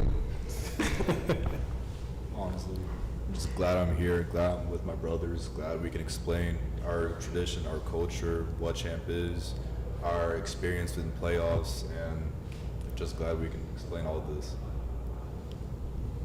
Franklin. Yeah, like you said, I'm glad to be out here with my family, and that's what I truly think. We have a strong bond. I feel like that's going to carry us over to this. Okay. I'm really happy I'm here. We've been in the playoffs 2 years before, and this time we're here to stay, and we're going to win. And us being here and showing we're going to win, I'm excited and proud and happy for our brothers. Great. We're happy to have you out here. We appreciate you coming all the way out. John Champ, best of luck this season. Have a great day. Thank you. Thank you.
All right, we've got Coach Cage, Gainesville football. Please, if you could introduce yourself and your program. Absolutely. My name is Trey Cage. I'm the head coach here at Gainesville High School. With me today is our 4 captains that were just elected the other day by their peers. I'll let them introduce themselves. My name's Channing Hyde. My name's Evan George. David Howe. My name's Reed Hobbs. All right, now, Coach, if you could just take us through what the last week has been like, and any off-season activities you all had. Absolutely. Yeah, we've, like many programs, we started up in January, right after the winter break. We've been lifting 3 days a week. This off-season with these guys, we were able to incorporate some yoga. So flexibility was key for our off-season, trying to get our bend, get that full range of motion for all our muscles.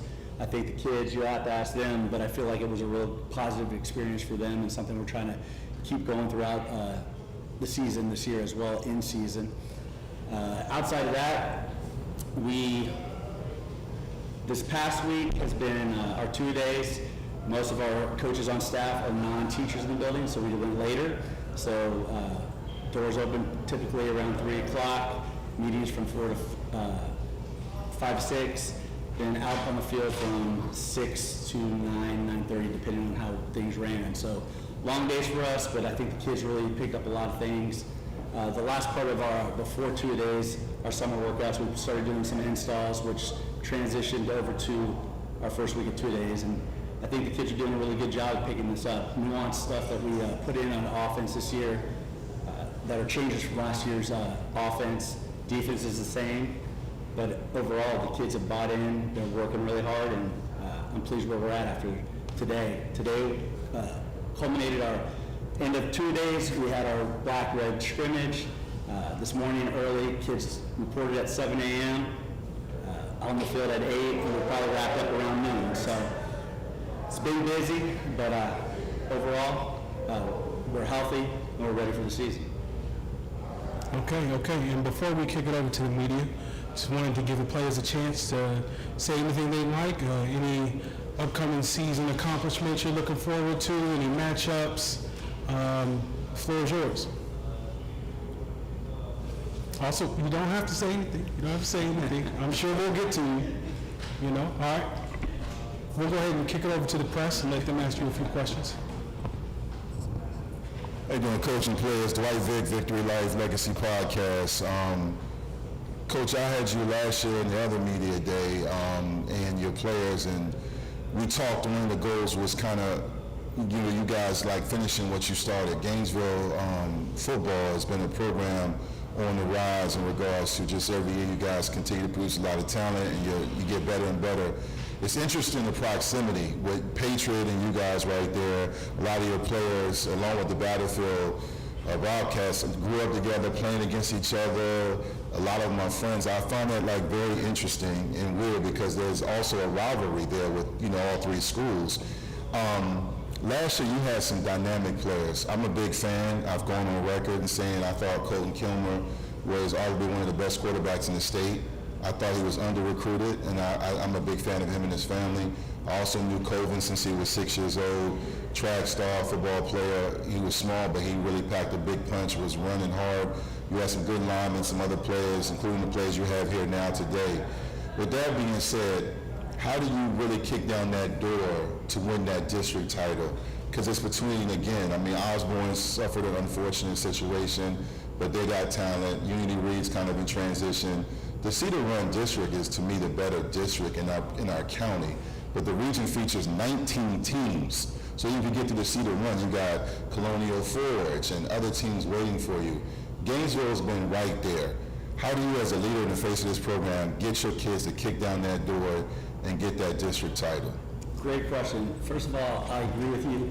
Colton Kilmer, completely underrated, great player, should have been somewhere else. So we're on the same page there. As it relates to our situation here, it remains a lot where I grew up. So I went to Chantilly High School. When I was in high school, we went to the same middle schools with the kids that were going to Central, which was the new high school at the time.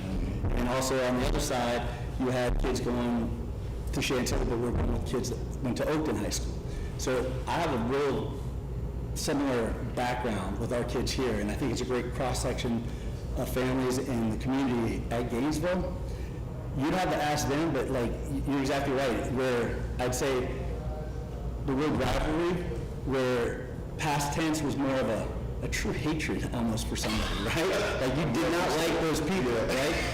Right now, times have changed, but I think they've all grown up together. They're all friends. They're all going to stay friends. And when they get on the field, they're competitive and they want to beat each other, so they have bragging rights. So that aspect's the same. But I think where we are today, it makes sense for these kids to continue to be friends because they're training together off season, right? They're working, they're going out to their homecomings and proms and all that stuff. So it's to be expected.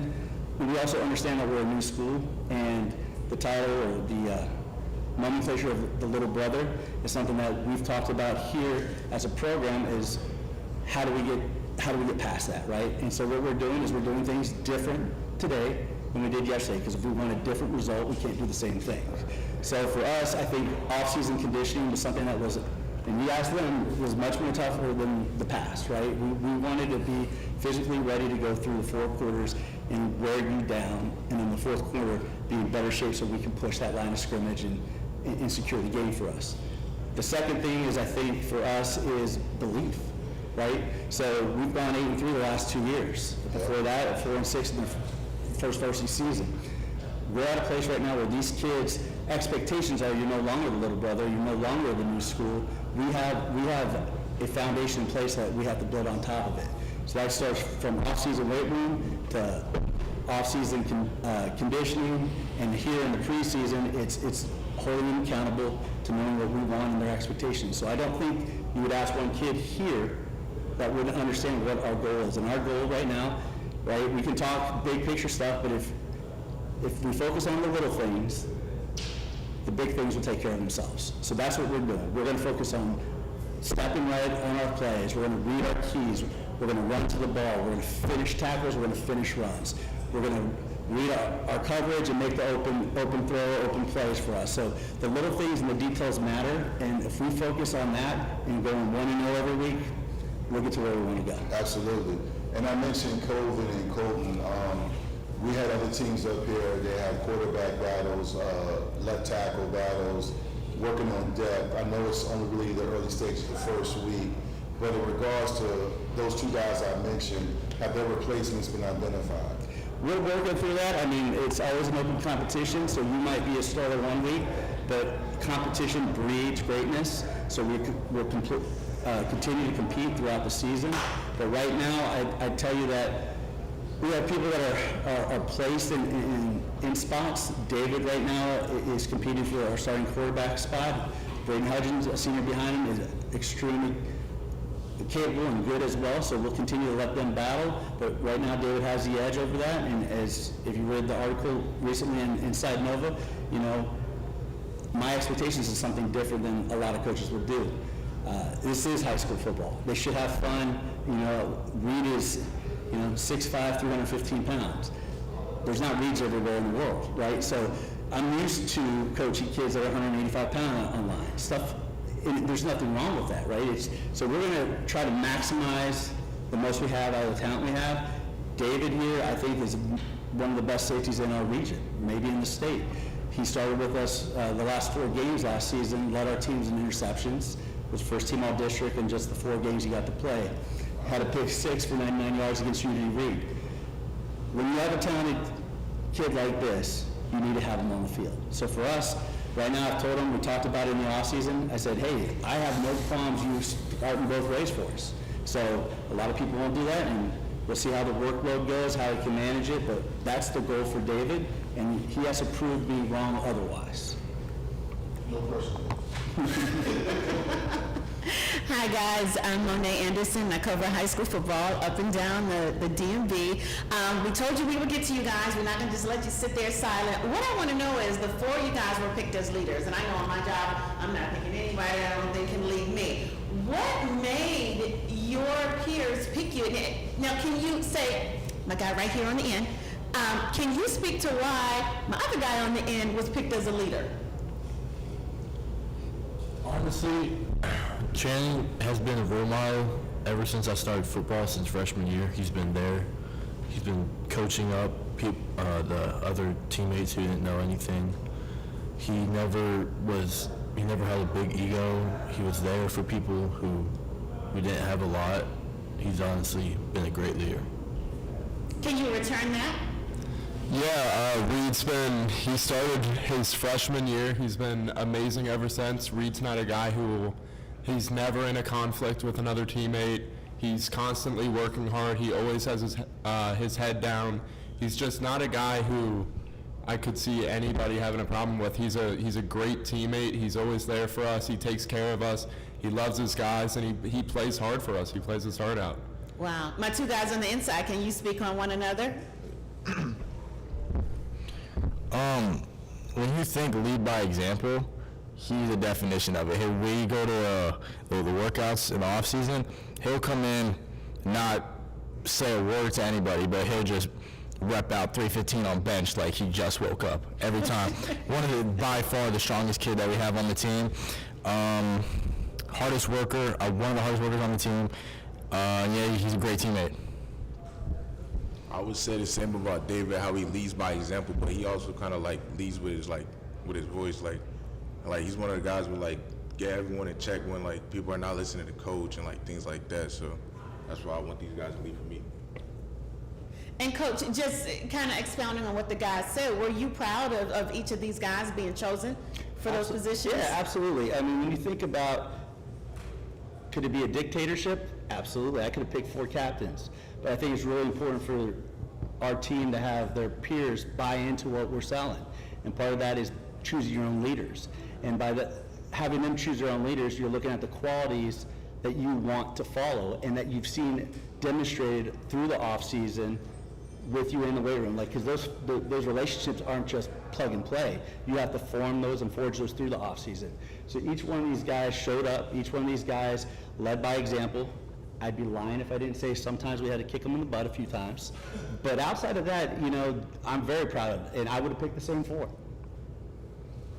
Nikki Wolcott, Washington Post. Trey, I know you mentioned just this being kind of the first, I believe last year was the first 4-year, guys who played varsity for 4 years, obviously as a new school. These guys firsthand saw the program grow into even more than competitors, and for you on staff taking over as head coach this year, I'm sure you did as well. So I don't want to say it was a smooth transition, but from the outside looking in, it looked like it was, especially having these guys back as kind of a foundation for this year. Just what do you think you and these guys have learned over the last couple of years, and how do you hope to just take that into this year? That's a great question, and there's a lot to that. I think for us, for me specifically, I was really fortunate to join Gainesville staff with Coach Bruton and have that 2 years overlap to kind of see what his philosophy was. And there was so much that we were aligned in, probably everything, that when he decided to step down and I had the opportunity to take over, I hope for the community and for these kids that have been here, it was really kind of in stride, we didn't miss a step type of thing. As it relates to the kids, this year 1 for all these guys was the JV only season, right? Or no, you're right, varsity only. I think that they've grown leaps and bounds, and it kind of goes back to the earlier question about how do we get over the hump, right? These kids have been through the beginning, and we're at a point now where it's not just me, but they have the expectations of further, more, and better. And we talk about legacy, right? You go into our gym right now, and our kids across every sport work hard, but you look up at the banners, there's not a whole lot that's up there right now. And what our goal is for them is win each game each week, but look only at that opponent. If they do that, I think what they can do is leave with a legacy of not just the foundation of hard work, but also with a banner or 2 up there. And for the players, similar question. You guys, came into the program in its first or second varsity season, and have just seen you guys quickly become so competitive in the district and the region. Just what have you learned from these last couple of years that you kind of hope to take into this year? You've seen how good seasons go. You've also seen how seasons can end. Just what do you kind of hope to take from that into your senior seasons? I'm going to say my freshman year, I got moved up to varsity, and I would say like someone I learned from a lot was Jack Smoot, because he was a lineman at my position. He kind of like taught me how to like lead other people and like kind of how to be a good leader. So I want to like kind of pay it forward like what he did for me to the younger class. Shout out to Jack Smoot. He was a good player too. You know, it's funny you mentioned Coach DeBanners. My youngest daughter goes there. She's a sophomore at Gainesville. She's on the JV volleyball team, and you know, I know the baseball team just won states, beat Battlefield, and I'm in Gainesville gyms a lot, just because of my kids, and even when my son was at Patriot. So it's interesting because you guys, even though you're a newer school, a lot of your sports programs are doing well. I saw where last year Justin Powers, head basketball coach, beat Patriot for the first time in basketball, and you can see them kind of building something and going to the playoffs consistently. As I mentioned with football, this is a question to the players, and anyone can answer this, if not all four of y'all. And again, I know you don't put pressure on just one game because the goal is bigger than Patriot and Battlefield, but I was once a senior a long time ago.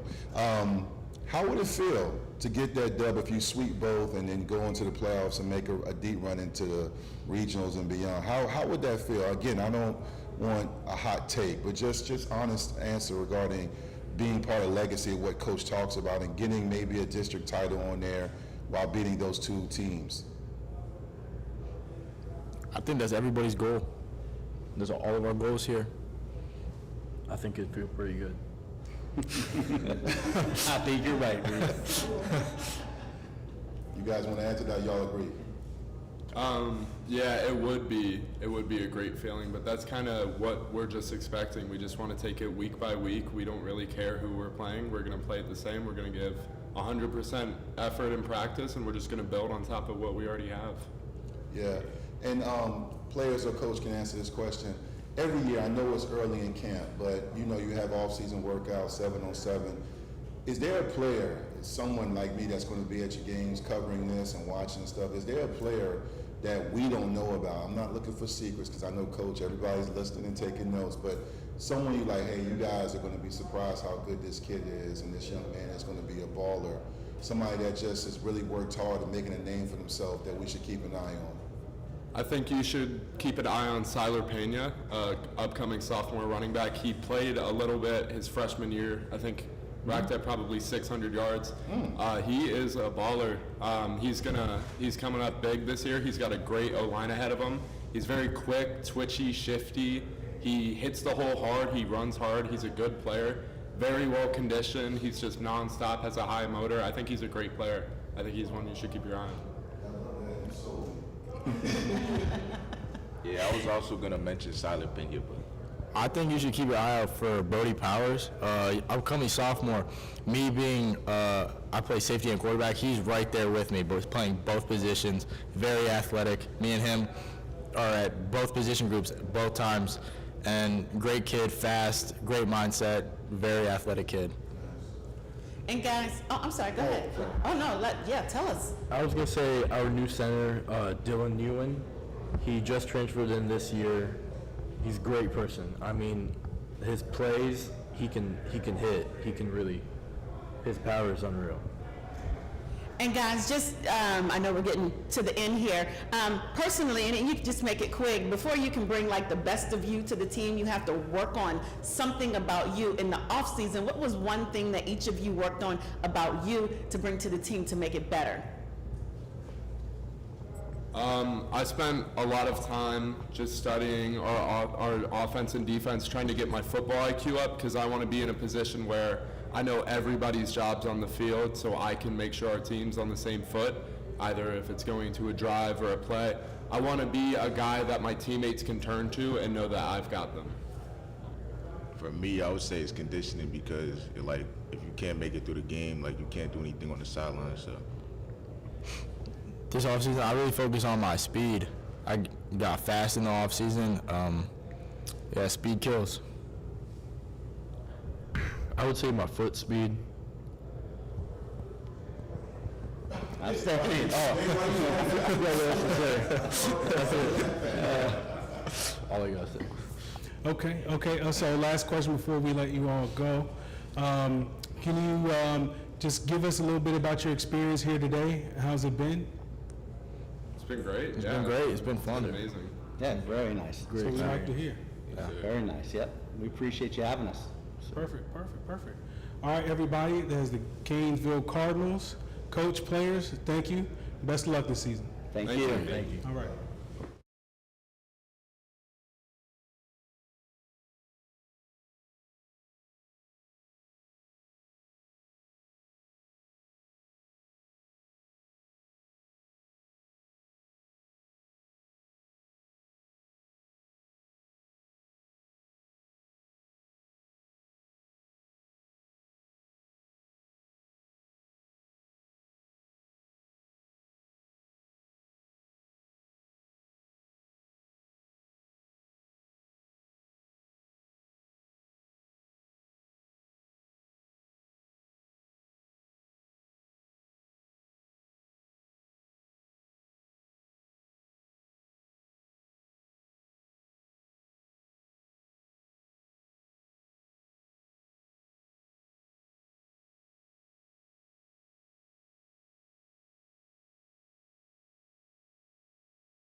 Absolutely. Audio live. All right. We have Coach Darrell Overton from the St. James Academy. Coach, you mind giving us an introduction to your team, your program? Absolutely, Coach Darrell Overton, the St. James Performance Academy. Today with me I have Caden, Connor, Matt, and Hayden with us from our football team. We just got back from doing a community event in Culpeper. Happy to be here. Good. If you can, just go ahead and give us a little rundown of what you all have been doing for the past week or two. How long have you guys been in camp? So all we've been going to depth. We've probably been in camp now about 2 weeks. We've had 2 days at the beginning of the week, and then later in the week we usually just do one practice where we go early in the morning, and I kind of let the boys get into what that's been like at our place, which is pretty unique, having the amenities that we have and the things that they can take advantage of. So I kind of let them go into it, but we've been going 2 weeks now. All right, so Matt Holland from the St. James, and well, me, Connor, and Hayden are the original. We came in when it first started, so we had EDDs, lifting and training. Then we transitioned to spring camp, which was more we stopped lifting as much and started getting into more practice. Got into helmets, and just about a week ago we started our season practices. So we got into pads, started hitting, got the competition up. So and then I would say the St. James facility, it's probably nothing like y'all seen, to be honest. If you've been there, you know what it is. Right after practice, we get there early, but right after practice, we got classes, you got cryotherapy, cool plunge, massage, it's everything in there. So the whole experience has been pretty great so far.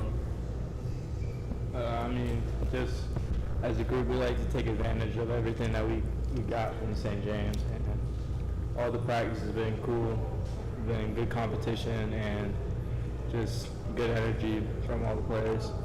It's definitely, we're getting better every day, with the 2 days, waking up early, but it's something we got to do to get better. We're coming together every day and getting harder.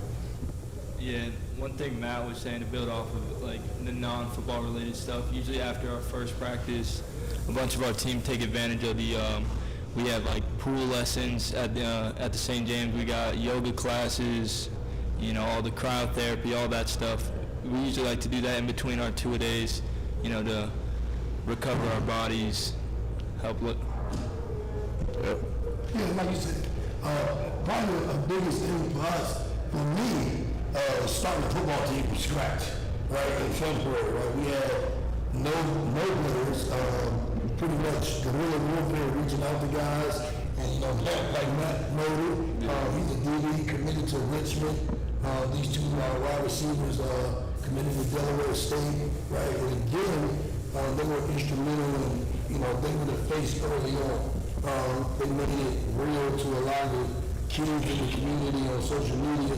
But that was the big thing to me, just starting from zero and just getting players, a lot of players in and out, right? They hear 1 week, they go on the next week, which is new for me. But then again, behind the scenes, right, I probably did 130 visits, right, with families, tour, and they saw me doing it every time we practiced on Tuesday and Thursday. I usually was doing some type of tour or something, presentation, trying to get more families in. And again, like you said, another big part of that is my coaching staff, which only improved when I brought on the 2 coaches I brought on from Riverdale. So that was a big thing off season. Right? We were working with 2, just building it from scratch.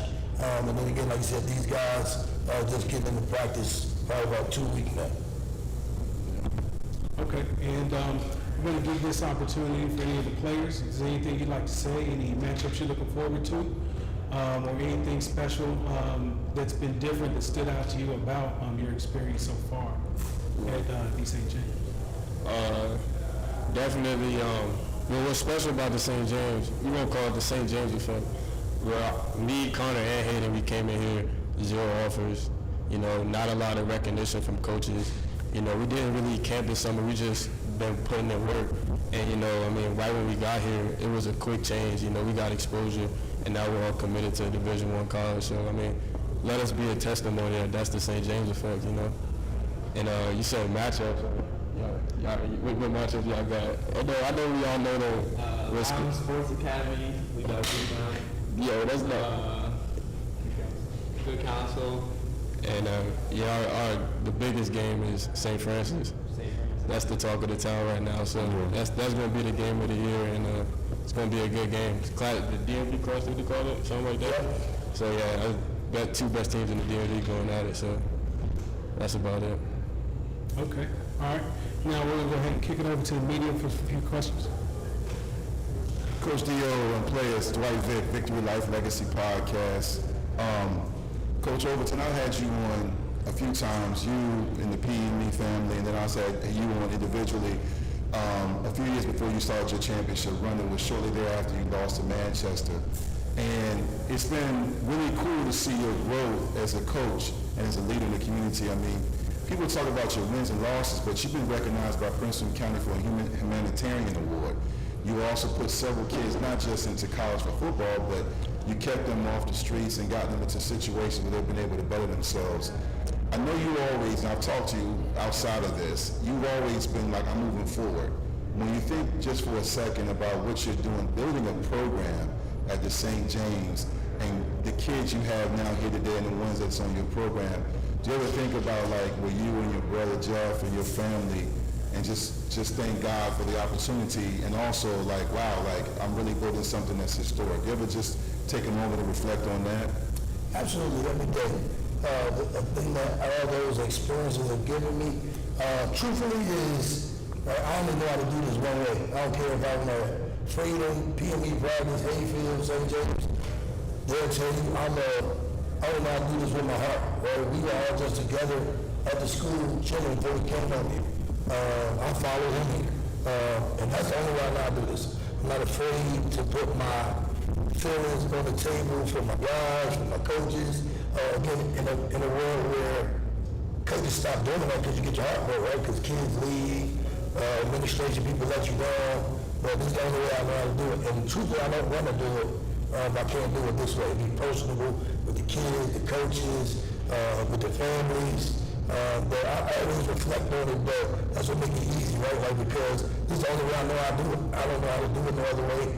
I remember my little league coach had to pick me up in practice because my mom had to work. I remember all those things throughout this process, so I'm not going to stop doing it just because I'm at the St. James, or I'm this person, or I'm now, or I won this. I still only know how to do this one way, and that's the only way I'm ever going to do it.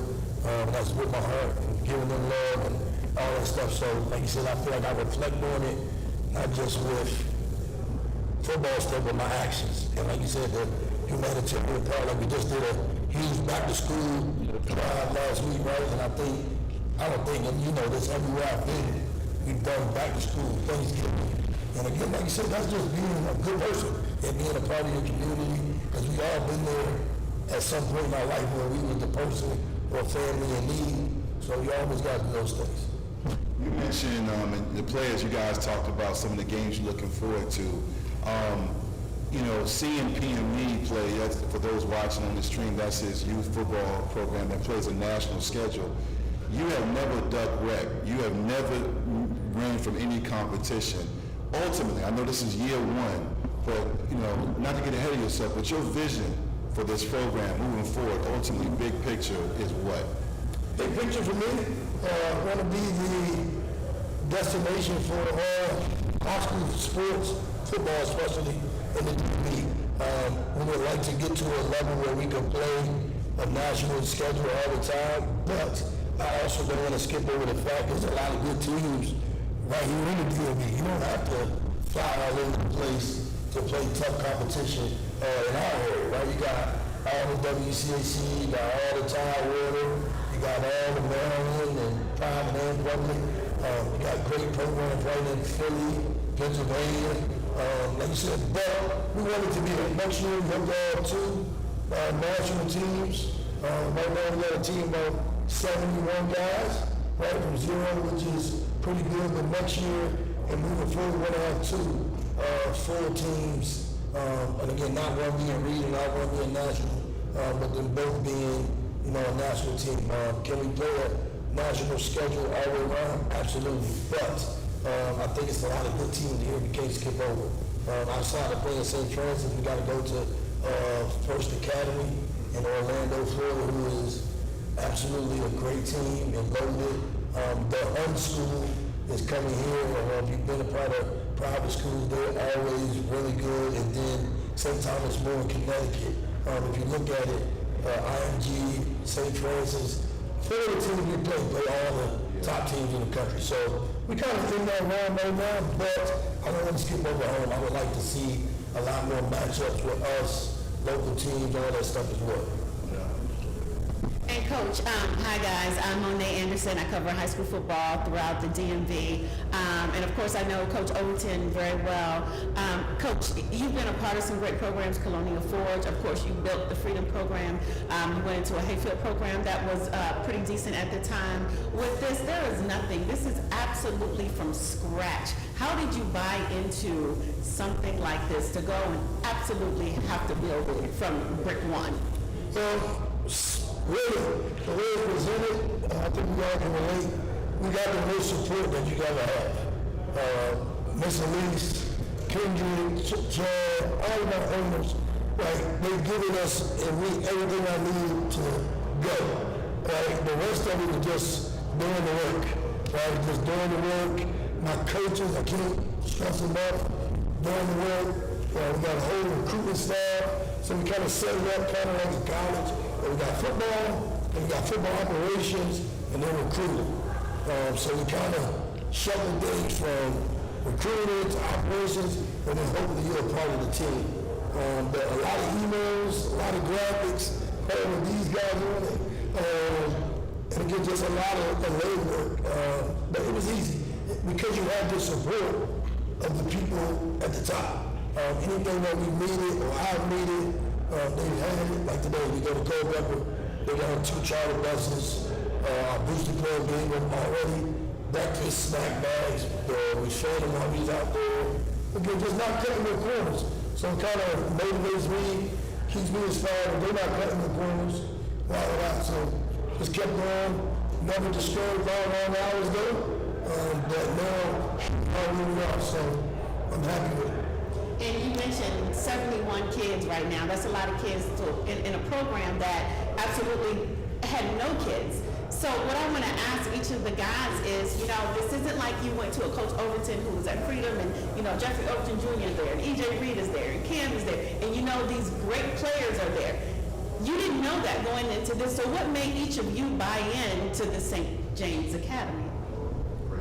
Well, I just know how great of a coach Coach Overton is. I mean, I've seen his previous teams, and I've seen where he's put the players. So I think I just had a little trust in him because of that. And then when I got to know him a little more, you can definitely tell why these players are where they're at now, and like his connections, everything, just a big benefit.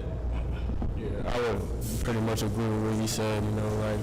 The school I was at, I kind of had to buy in because I'm going into my senior year. I didn't really have nothing, so I was looking for an opportunity to get out. And when St. James was presented, I went on my visit and everything, and they provided everything that I was looking for. So, yeah, like you said, the recruit and everything, it's the truth. So, yeah. Yeah, I'd just say that, Coach had faith in all of us as players, and once you go to the practice, you can see the difference in the energy there, the coaches there. Probably have 15 coaches, 10 to 15 coaches at every practice that sacrifice their nights, every single night, mornings, just to be there for the kids. Yeah, I'd have to say what Hayden said about, the coaching staff and what he was saying about, just coming to the practices. I came late. I was still looking for a school, weighing out my opportunities, and then I came to St. James. I came to that practice. I seen what it was about, what we were doing, and how good the work was, and that's what I made my decision. I was like, I gotta go here. And just point out, remember, these, all we had to do, all I had to do was breathe life into them. Yeah. That's it. They were already good players. For all 3 of them already, Cases are underclassmen. Mm-hmm. We're doing D1. They were already good players. And we talked about this, right?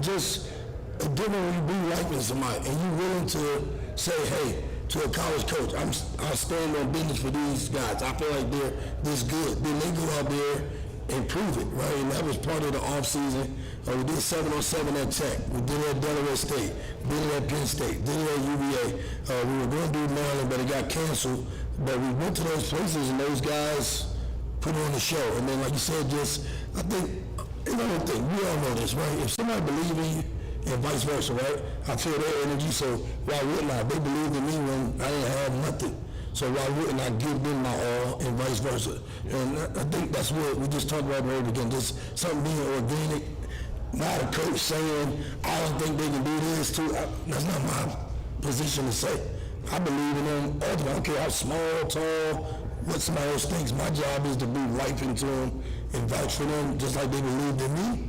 And at times breathe life into me when they didn't know that they were. No doubt.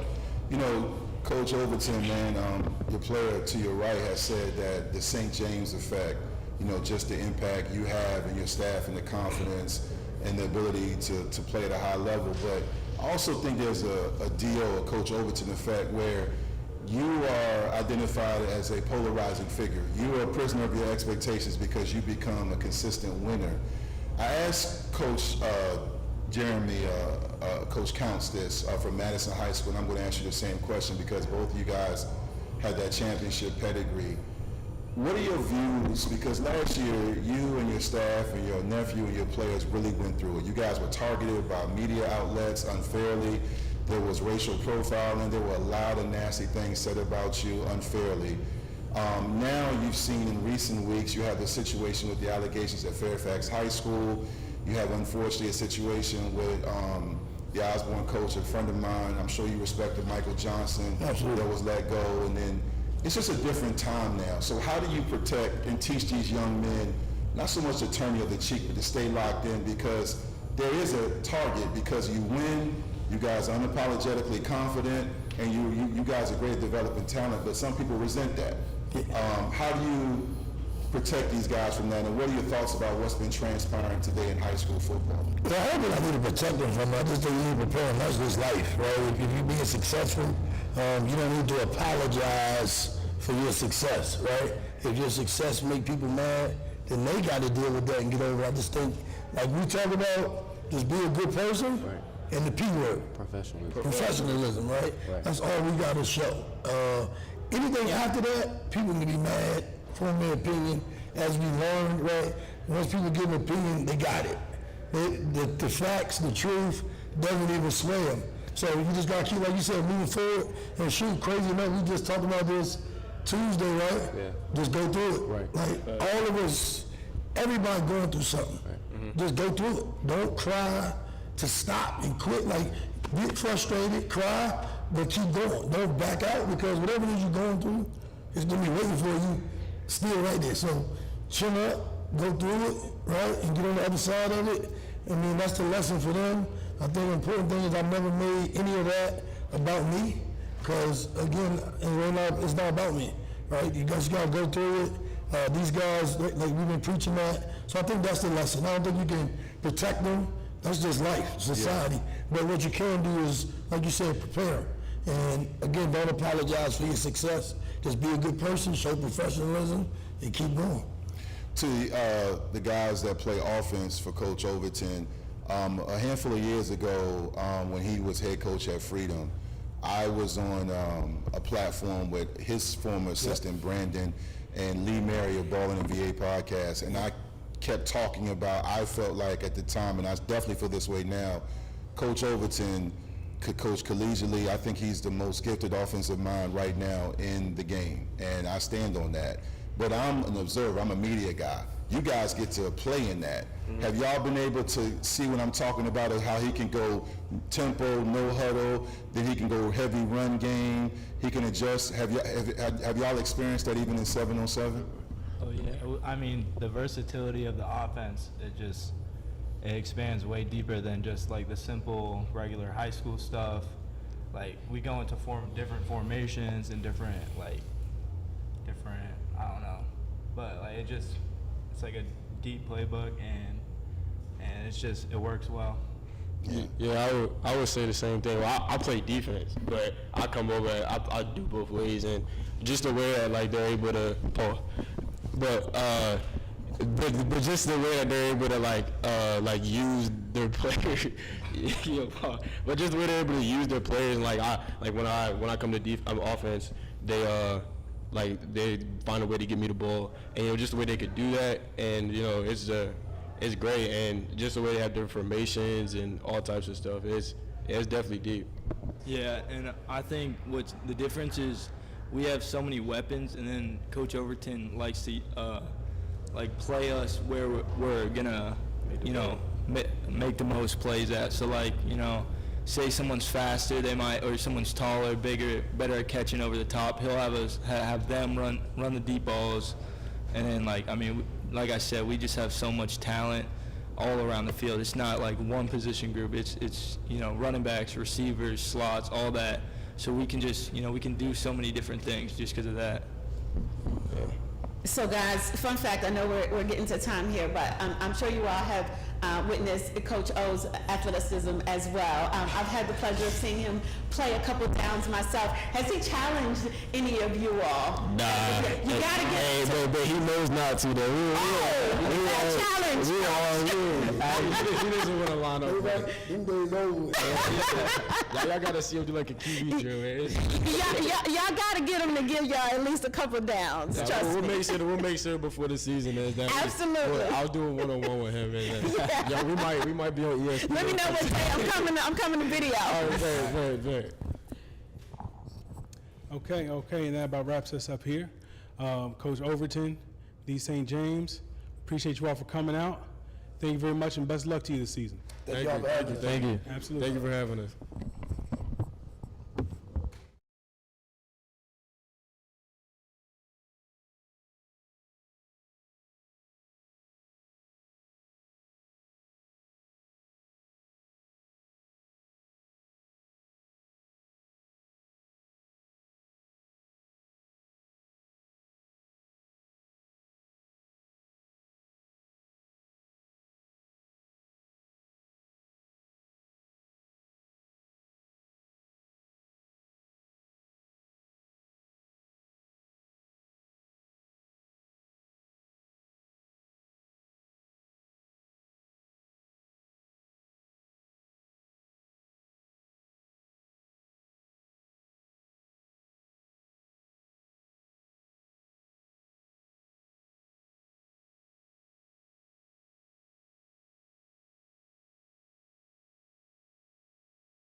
All right.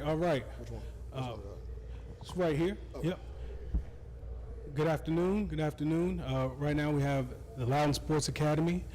Coach, if you could, please just introduce yourself, program, and who you brought here. My name's Obi Woods, and we're Loudon Sports Academy, or LSA. I brought several young men with me here today. They're all classes of 2026. We'll start down here on the end. Rashad Fortune, class of 2026, defensive end. Jackson Graham, class of 2026, wide receiver. Gavin Harrison, class of 2026, quarterback. Lucas Smith, class of 2026, linebacker, running back. Luciano Sanchez, class of 2026, wide receiver and DB. Delrock Paulu, class of 2026, safety. Isaiah Lucas, class of 26, DB. Caleb Finley, class of 2026, interior line. Okay. Thank you. Now, Coach, if you could just give us a walkthrough of what you all have been doing to get ready for the season. How's the summer been? And how long have you all been training, preparing for this moment right now? So, with us being a new program, there's a lot of recruiting going on off season, trying to get these guys together so they can come out and just compete. At LSA, our big thing is just effort all around, right? So getting these guys to understand and buy into the program and the culture, understanding that we're one family and we're all trying to achieve one goal. It's been pretty good from a standpoint of, the guys have been out working. I mean, we started lifting about 2 or 3 months ago, on a regular basis. We hit about 2 weeks, and then we get some field work in there too as well. We partnered with Revolution Sports Academy, which is great from a facility standpoint. We get to play our games at Seger Field, which is phenomenal itself too as well. Phenomenal facility where they have Loudon United semi-pro soccer team that plays out there. So it's been a great experience for the guys, I would say. We've just been working hard, preparing, getting ready for offense and getting prepared on the defensive side. Offense is always behind, the game. Defense, they're just flying to the ball, they're getting after it. So we're trying to catch up on the offensive side. But we've been working hard, man. The guys have been grinding, and it's been a great, experience. A lot of local private schools have, gave us some joint practices from that aspect too. So that's been good. So we've been getting some bump. We'll end up getting some more bump a little later on this week. We got Flint Hill scrimmage on the 16th, which should be great around 9 a.m. with Kirk Peterson, who's a really good dude over there at Flint Hill, great man. In St. Michael's, we got some bump with them too as well earlier in the week. So, this has been good, man. We've just been working hard and grinding, man, and, the guys have been putting in the work to get it. Nice. So before we kick it over to the media, I just want to give all the players a chance to grab the mic, say anything you'd like to say. If you want to introduce the people to who you are, to what motivates you, or what matchups you're looking forward to this season, or, just tell everybody why it was important for you to join LSA. Really, for me, what made me want to join back with Coach Obi was playing with him last year at VA and just seeing how he always put not only you as a player first, but your education first. He strives to make sure you get an opportunity not just to play college football, but to make sure you get a great education, you're set up for a career down the road. So that's really what it was for me. To add on what Rashad said, I'd say the same exact thing as what he said, but he's a leader of men, which is the main thing that made me want to stay with Coach Obi. And his schemes on offense is beautiful. He makes everyone want to play receiver, quarterback. We all want to be in the game and make an impact. To stack on what he said, his schemes are really good, and the way he carries the offense it really drove me over there. And I've known him for a long time, and he's a great dude. So. Same thing as what they said. I mean, I was with Coach Obi last year. He was putting us first, making sure, first priority is getting us to college. So I really appreciate that. And I love the schemes we have, especially our defensive schemes this year. It's going to be nice. Yeah, for me, to stack off what they said, Coach Obi, he's done a lot for me, and I'm sure he's done a lot for, everyone else in this program. Like Jackson said, he's a leader of men, and, I really admire, everything he's done. For a guy to, start a program and get all these players together, put together a good schedule, and just overall putting us in a position to get out to coaches. We play really good comp, so yeah, that's really what made me gravitate towards playing with Coach Obi this year. Yeah, for me to play with Coach Obi, this is really fun because I already know we're gonna play really good competition this year as well. So I'm just really excited to just get my name out there, get our team's name out there, and just put on for the DMV. For me, playing for Coach Obi this season was an easy decision. I've been with Coach Obi for 2 years already. Coming from Unity Reed and joining a private school, you know, it's not easy, but Coach Obi makes it easy for you. He makes you feel like you matter to the team. He makes you feel like you put yourself first. You know, he always says, do your job, which makes a lot of sense when he puts it the way he does. So I'm just glad to be part of this program. What really made me gravitate towards LSA was definitely the coaching staff and the welcoming feeling that they, you know, made me feel, and you know, defensively, and their scheme fits into pretty much my type of play style and how, you know, I've been used to being playing. You know, with a clean slate, definitely allows the whole team to get our whole name out there and you know, represent for the Loudoun County area that doesn't get too much love. So. Okay, and with that, we'll go ahead and kick it over to the media for some questions. Thank you. Coach and players, I'm Dwight Vick, host of Victory Life Legacy Podcast and owner and founder of Victory Life. It's interesting, Coach, to have such glowing things the players say about you. They really believe in you. I mean, I was waiting for them like, I can't wait for the season to be over. I'm tired. I got a headache. But they seem to love and respect you. That has to feel great. You know, we just had Daryl Overton up here and his team, the St. James, and I've known Coach Dio for a long time. And like you, both of y'all are starting programs from scratch. And in my humble opinion, probably the most competitive area in the country, the DMV, where private schools for football and basketball are everywhere, and everybody is recruiting some of the same players. You've stepped out on faith to take this on for LSA, which I commend you and respect you about. With that being said, what kind of challenges you know are up ahead of you that you got to face to make sure that these guys are not only prepared to be seen by college coaches, but to compete at the level it's going to take? What challenges do you know you have to make sure they are aware of? You know, I try to instill in my guys that, you know, football is a sport that ends for everybody at some point in time in life, whether it's middle school, high school, college, or the NFL. It's going to end for you, right? So you can't let football purely define who you are. You can love this sport and play the sport, right? But you got to enjoy it. And my main thing is just have fun. You know, I feel like too many kids these days are so worried about getting offers that they don't even enjoy the game itself, right? So it's like, enjoy the game, because when it's over, like for me, you know, it's like you just miss that. You don't care about the other part of the stuff, right? You miss just playing and strapping up with your brothers and kind of going from there, right? So, you know, last season at my old school, it was mainly, you know, with the guys, when they were so busy just chasing offers, it wasn't even fun. It like really kind of wasn't even fun to coach them, to be honest, you know? And I had to tell them, like, fellas, we chase opportunities. We don't chase offers. So let's go out there and let's play for each other. Let's grind, and we'll have the best season we'll ever have. And those offers or those opportunities will come. Because I truly believe, like, it's a football school for somebody anywhere if you just really look hard at it and you grind for it, you know? Absolutely. I'm excited to see you guys perform. And I was joking earlier because we had on John Champ earlier and Pot Falls. And, you know, I've been in the Northern Virginia for 25 years. I don't know where they found the land out in Loudoun County. And now LSA is part, I mean, it's like 25 high schools in Loudoun County. It is amazing. Now you guys are up in the mix. So as a fan and a media person that loves high school and college football, with your program, I know it's early in the process, you guys are in camp, but not to give away too much, but offensively and defensively, what kind of scheme should we see and expect to see when I turn you guys on if I come out to a game?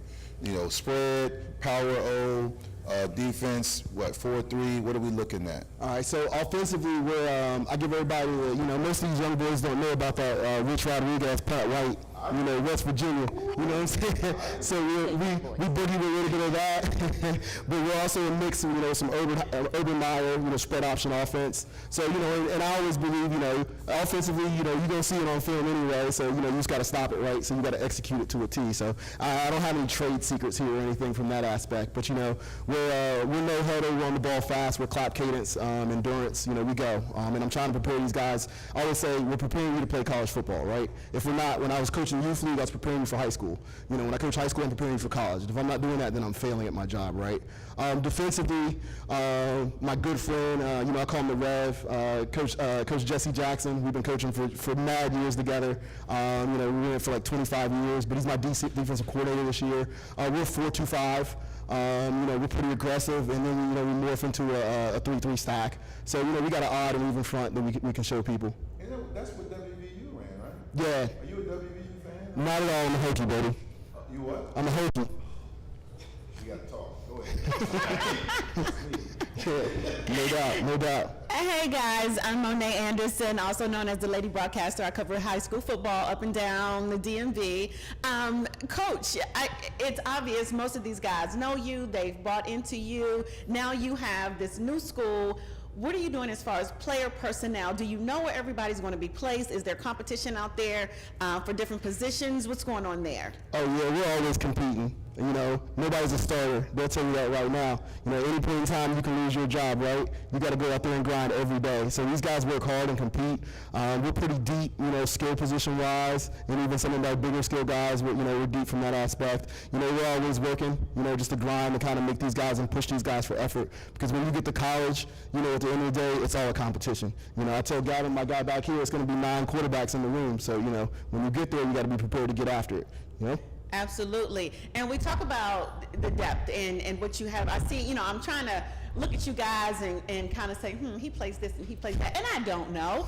But as far as the O-line, D-line, where are you there? Do you look good? Do you still need help in certain areas? I see, you got to be, DN? Yeah. See? You see that eye? Yeah. You know what you're talking about. You've been around it for a while. Absolutely. So how do you look in the trenches? So, you know, I think we look pretty good in the trenches. You know, we got some work. You know, as a coach, I'm never satisfied, you know. So my thing is I'm always looking to just get better across the board. You know, coach up our young talent, get them ready to work, you know, give them the skills that they need. You know, a lot of it is, you know, our guys, we got great football players, but it comes down to fundamentals and techniques at the end of the day, right? You know, I keep going back to, you know, at college, everybody's an athlete, right? Everybody's there, right? But it's the fundamentals and techniques that set you apart, right? So we place emphasis on that, you know, at school and ensuring those guys are there. But, you know, I think we're gonna be all right. I think we'll be all right. Yeah. To a few of the players, fun question. I asked this the last 4 or 5 interviews we've done, and I love to see the reactions. How should I say this? Who's my energy guy? Who's the guy in practice that gets things popping? That he's like, here he go, there he go, and y'all start talking. Who is that guy? Because that's what I'm gonna watch. Is that you? You grab the mic. You got it. I say we got a couple. The main one that comes to mind is Jordan. I don't know how, 6 a.m., he'll be out there dancing, TikToking. And then we have a sophomore receiver, Desai. He's from Florida. So Florida, so we know what that's about. Florida. So and I say all of us come with a different type of energy. I'm a quiet guy myself, but you know I talk a little stuff. So Rashad's quiet too. So I think we all come with a different type of mentality at practice. We're always competing, so it comes out. So And to add, you know, I'm gonna add 2 more myself. I'm gonna say, you know, he's a young guy, but you know every practice he comes with energy. His name's Pop. You know, he's a linebacker. And, you know, as a linebacker, you know, you got to bring the energy, especially because you're pretty much commanding, you know, up front. And so I would say he brings a lot of energy. And another guy, he's also a linebacker, Barry. He's a big guy, very big. He's dancing too. Like after our scrimmage, he was hitting some moves in the locker room. After so the scrimmage. You know, those are the guys I would say that bring the energy to practice almost every day. And to the players, you know, this has to be special. I mean, if you think about it, to be part of the inaugural season with expectations you're going to create. Like, you know, we had a coach on earlier, I believe it was the Pot Falls coach, or maybe it was the John Chant one. He said, you know, culture doesn't graduate. And I'm going to steal that from him. I'll give him copyright credit. But you guys being part of an inaugural season, I mean, you're setting the tone for the future classes behind you, and you guys can make history. Any player can answer this. What does it feel like? I mean, do you kind of think, I know you're in the moment and you're focused on this season, but not pressure, but is there some pride in that? Because I've never really been part of an inaugural team. That's got to feel special, especially at your age. I mean, to me, it feels like we get to put out to the world what we see in each other. If we all working hard on the inside, we go out on the field and play somebody, they should see that. Being part of this first season, it gives us a chance to not have, 10 championships, 2010 and 1990, whatever. We get to go out this season and be like, this is who we are. To add on to what Caleb said, I think the most exciting thing for me is we get to build a program for not only us, but for Coach Obi to keep coming back to every year. We have somewhere for us to come back to when we come back from college, a facility to build. So I think that's the biggest thing for us is we don't have no pressure. Like we have no record, we have no stats, so we have nothing to lose. All of it is gaining. We can't get worse. We can only get better from here. So that's the only thing I could say. Yeah, and kind of, to bounce off of what he said, it's a real honor to be able to, participate in the first season of Loudoun Sports Academy. To me, because, we get to set the tone. And, regardless of how our season goes, I think that the way we play this season is going to impact the rest of the generations of players that decide to come over, especially because, everyone here is seniors. We get to kind of influence our younger players, and, we can help them. I'm sure everybody here coaches to an extent, the younger guys with their position. And to me, I take pride in that because, when I was a freshman, sophomore, I looked up to a senior, junior that, helped me get better and helped me learn how to play my position. So, I want to make sure I'm doing the same thing for my younger guys as well. So that's why I think, it's a real honor to be able to participate in this. I would definitely say, like Jackson said, it wasn't pressure, but for me, I would say it is pressure just being in the area like we're in, the NFL pipeline area, a D1 pipeline area. It definitely is pressure, and pressure is a good thing if you think about it. Pressure is what makes a lot of people great, and it's just a great opportunity to be where we're at and to be able to build a name and be in such a great area and play such a high level of talent and to just show who we are and show who we are to the rest of the country, to the DMV and the whole East Coast. I love it. I know we wrapping up. Just a fun question. Who's the best player on the team? Who's the best player? So it's like 4 of y'all. Obi Woods. Actually, no, I'm going to go Jesse Jackson. Jesse Jackson. Nah, Coach Graham right there sitting in the corner, man. One of the greatest to do it. All right, there we go. Loudoun Sports Academy, thank you all for coming out today. Thank you all for taking a long trip. We really appreciate it.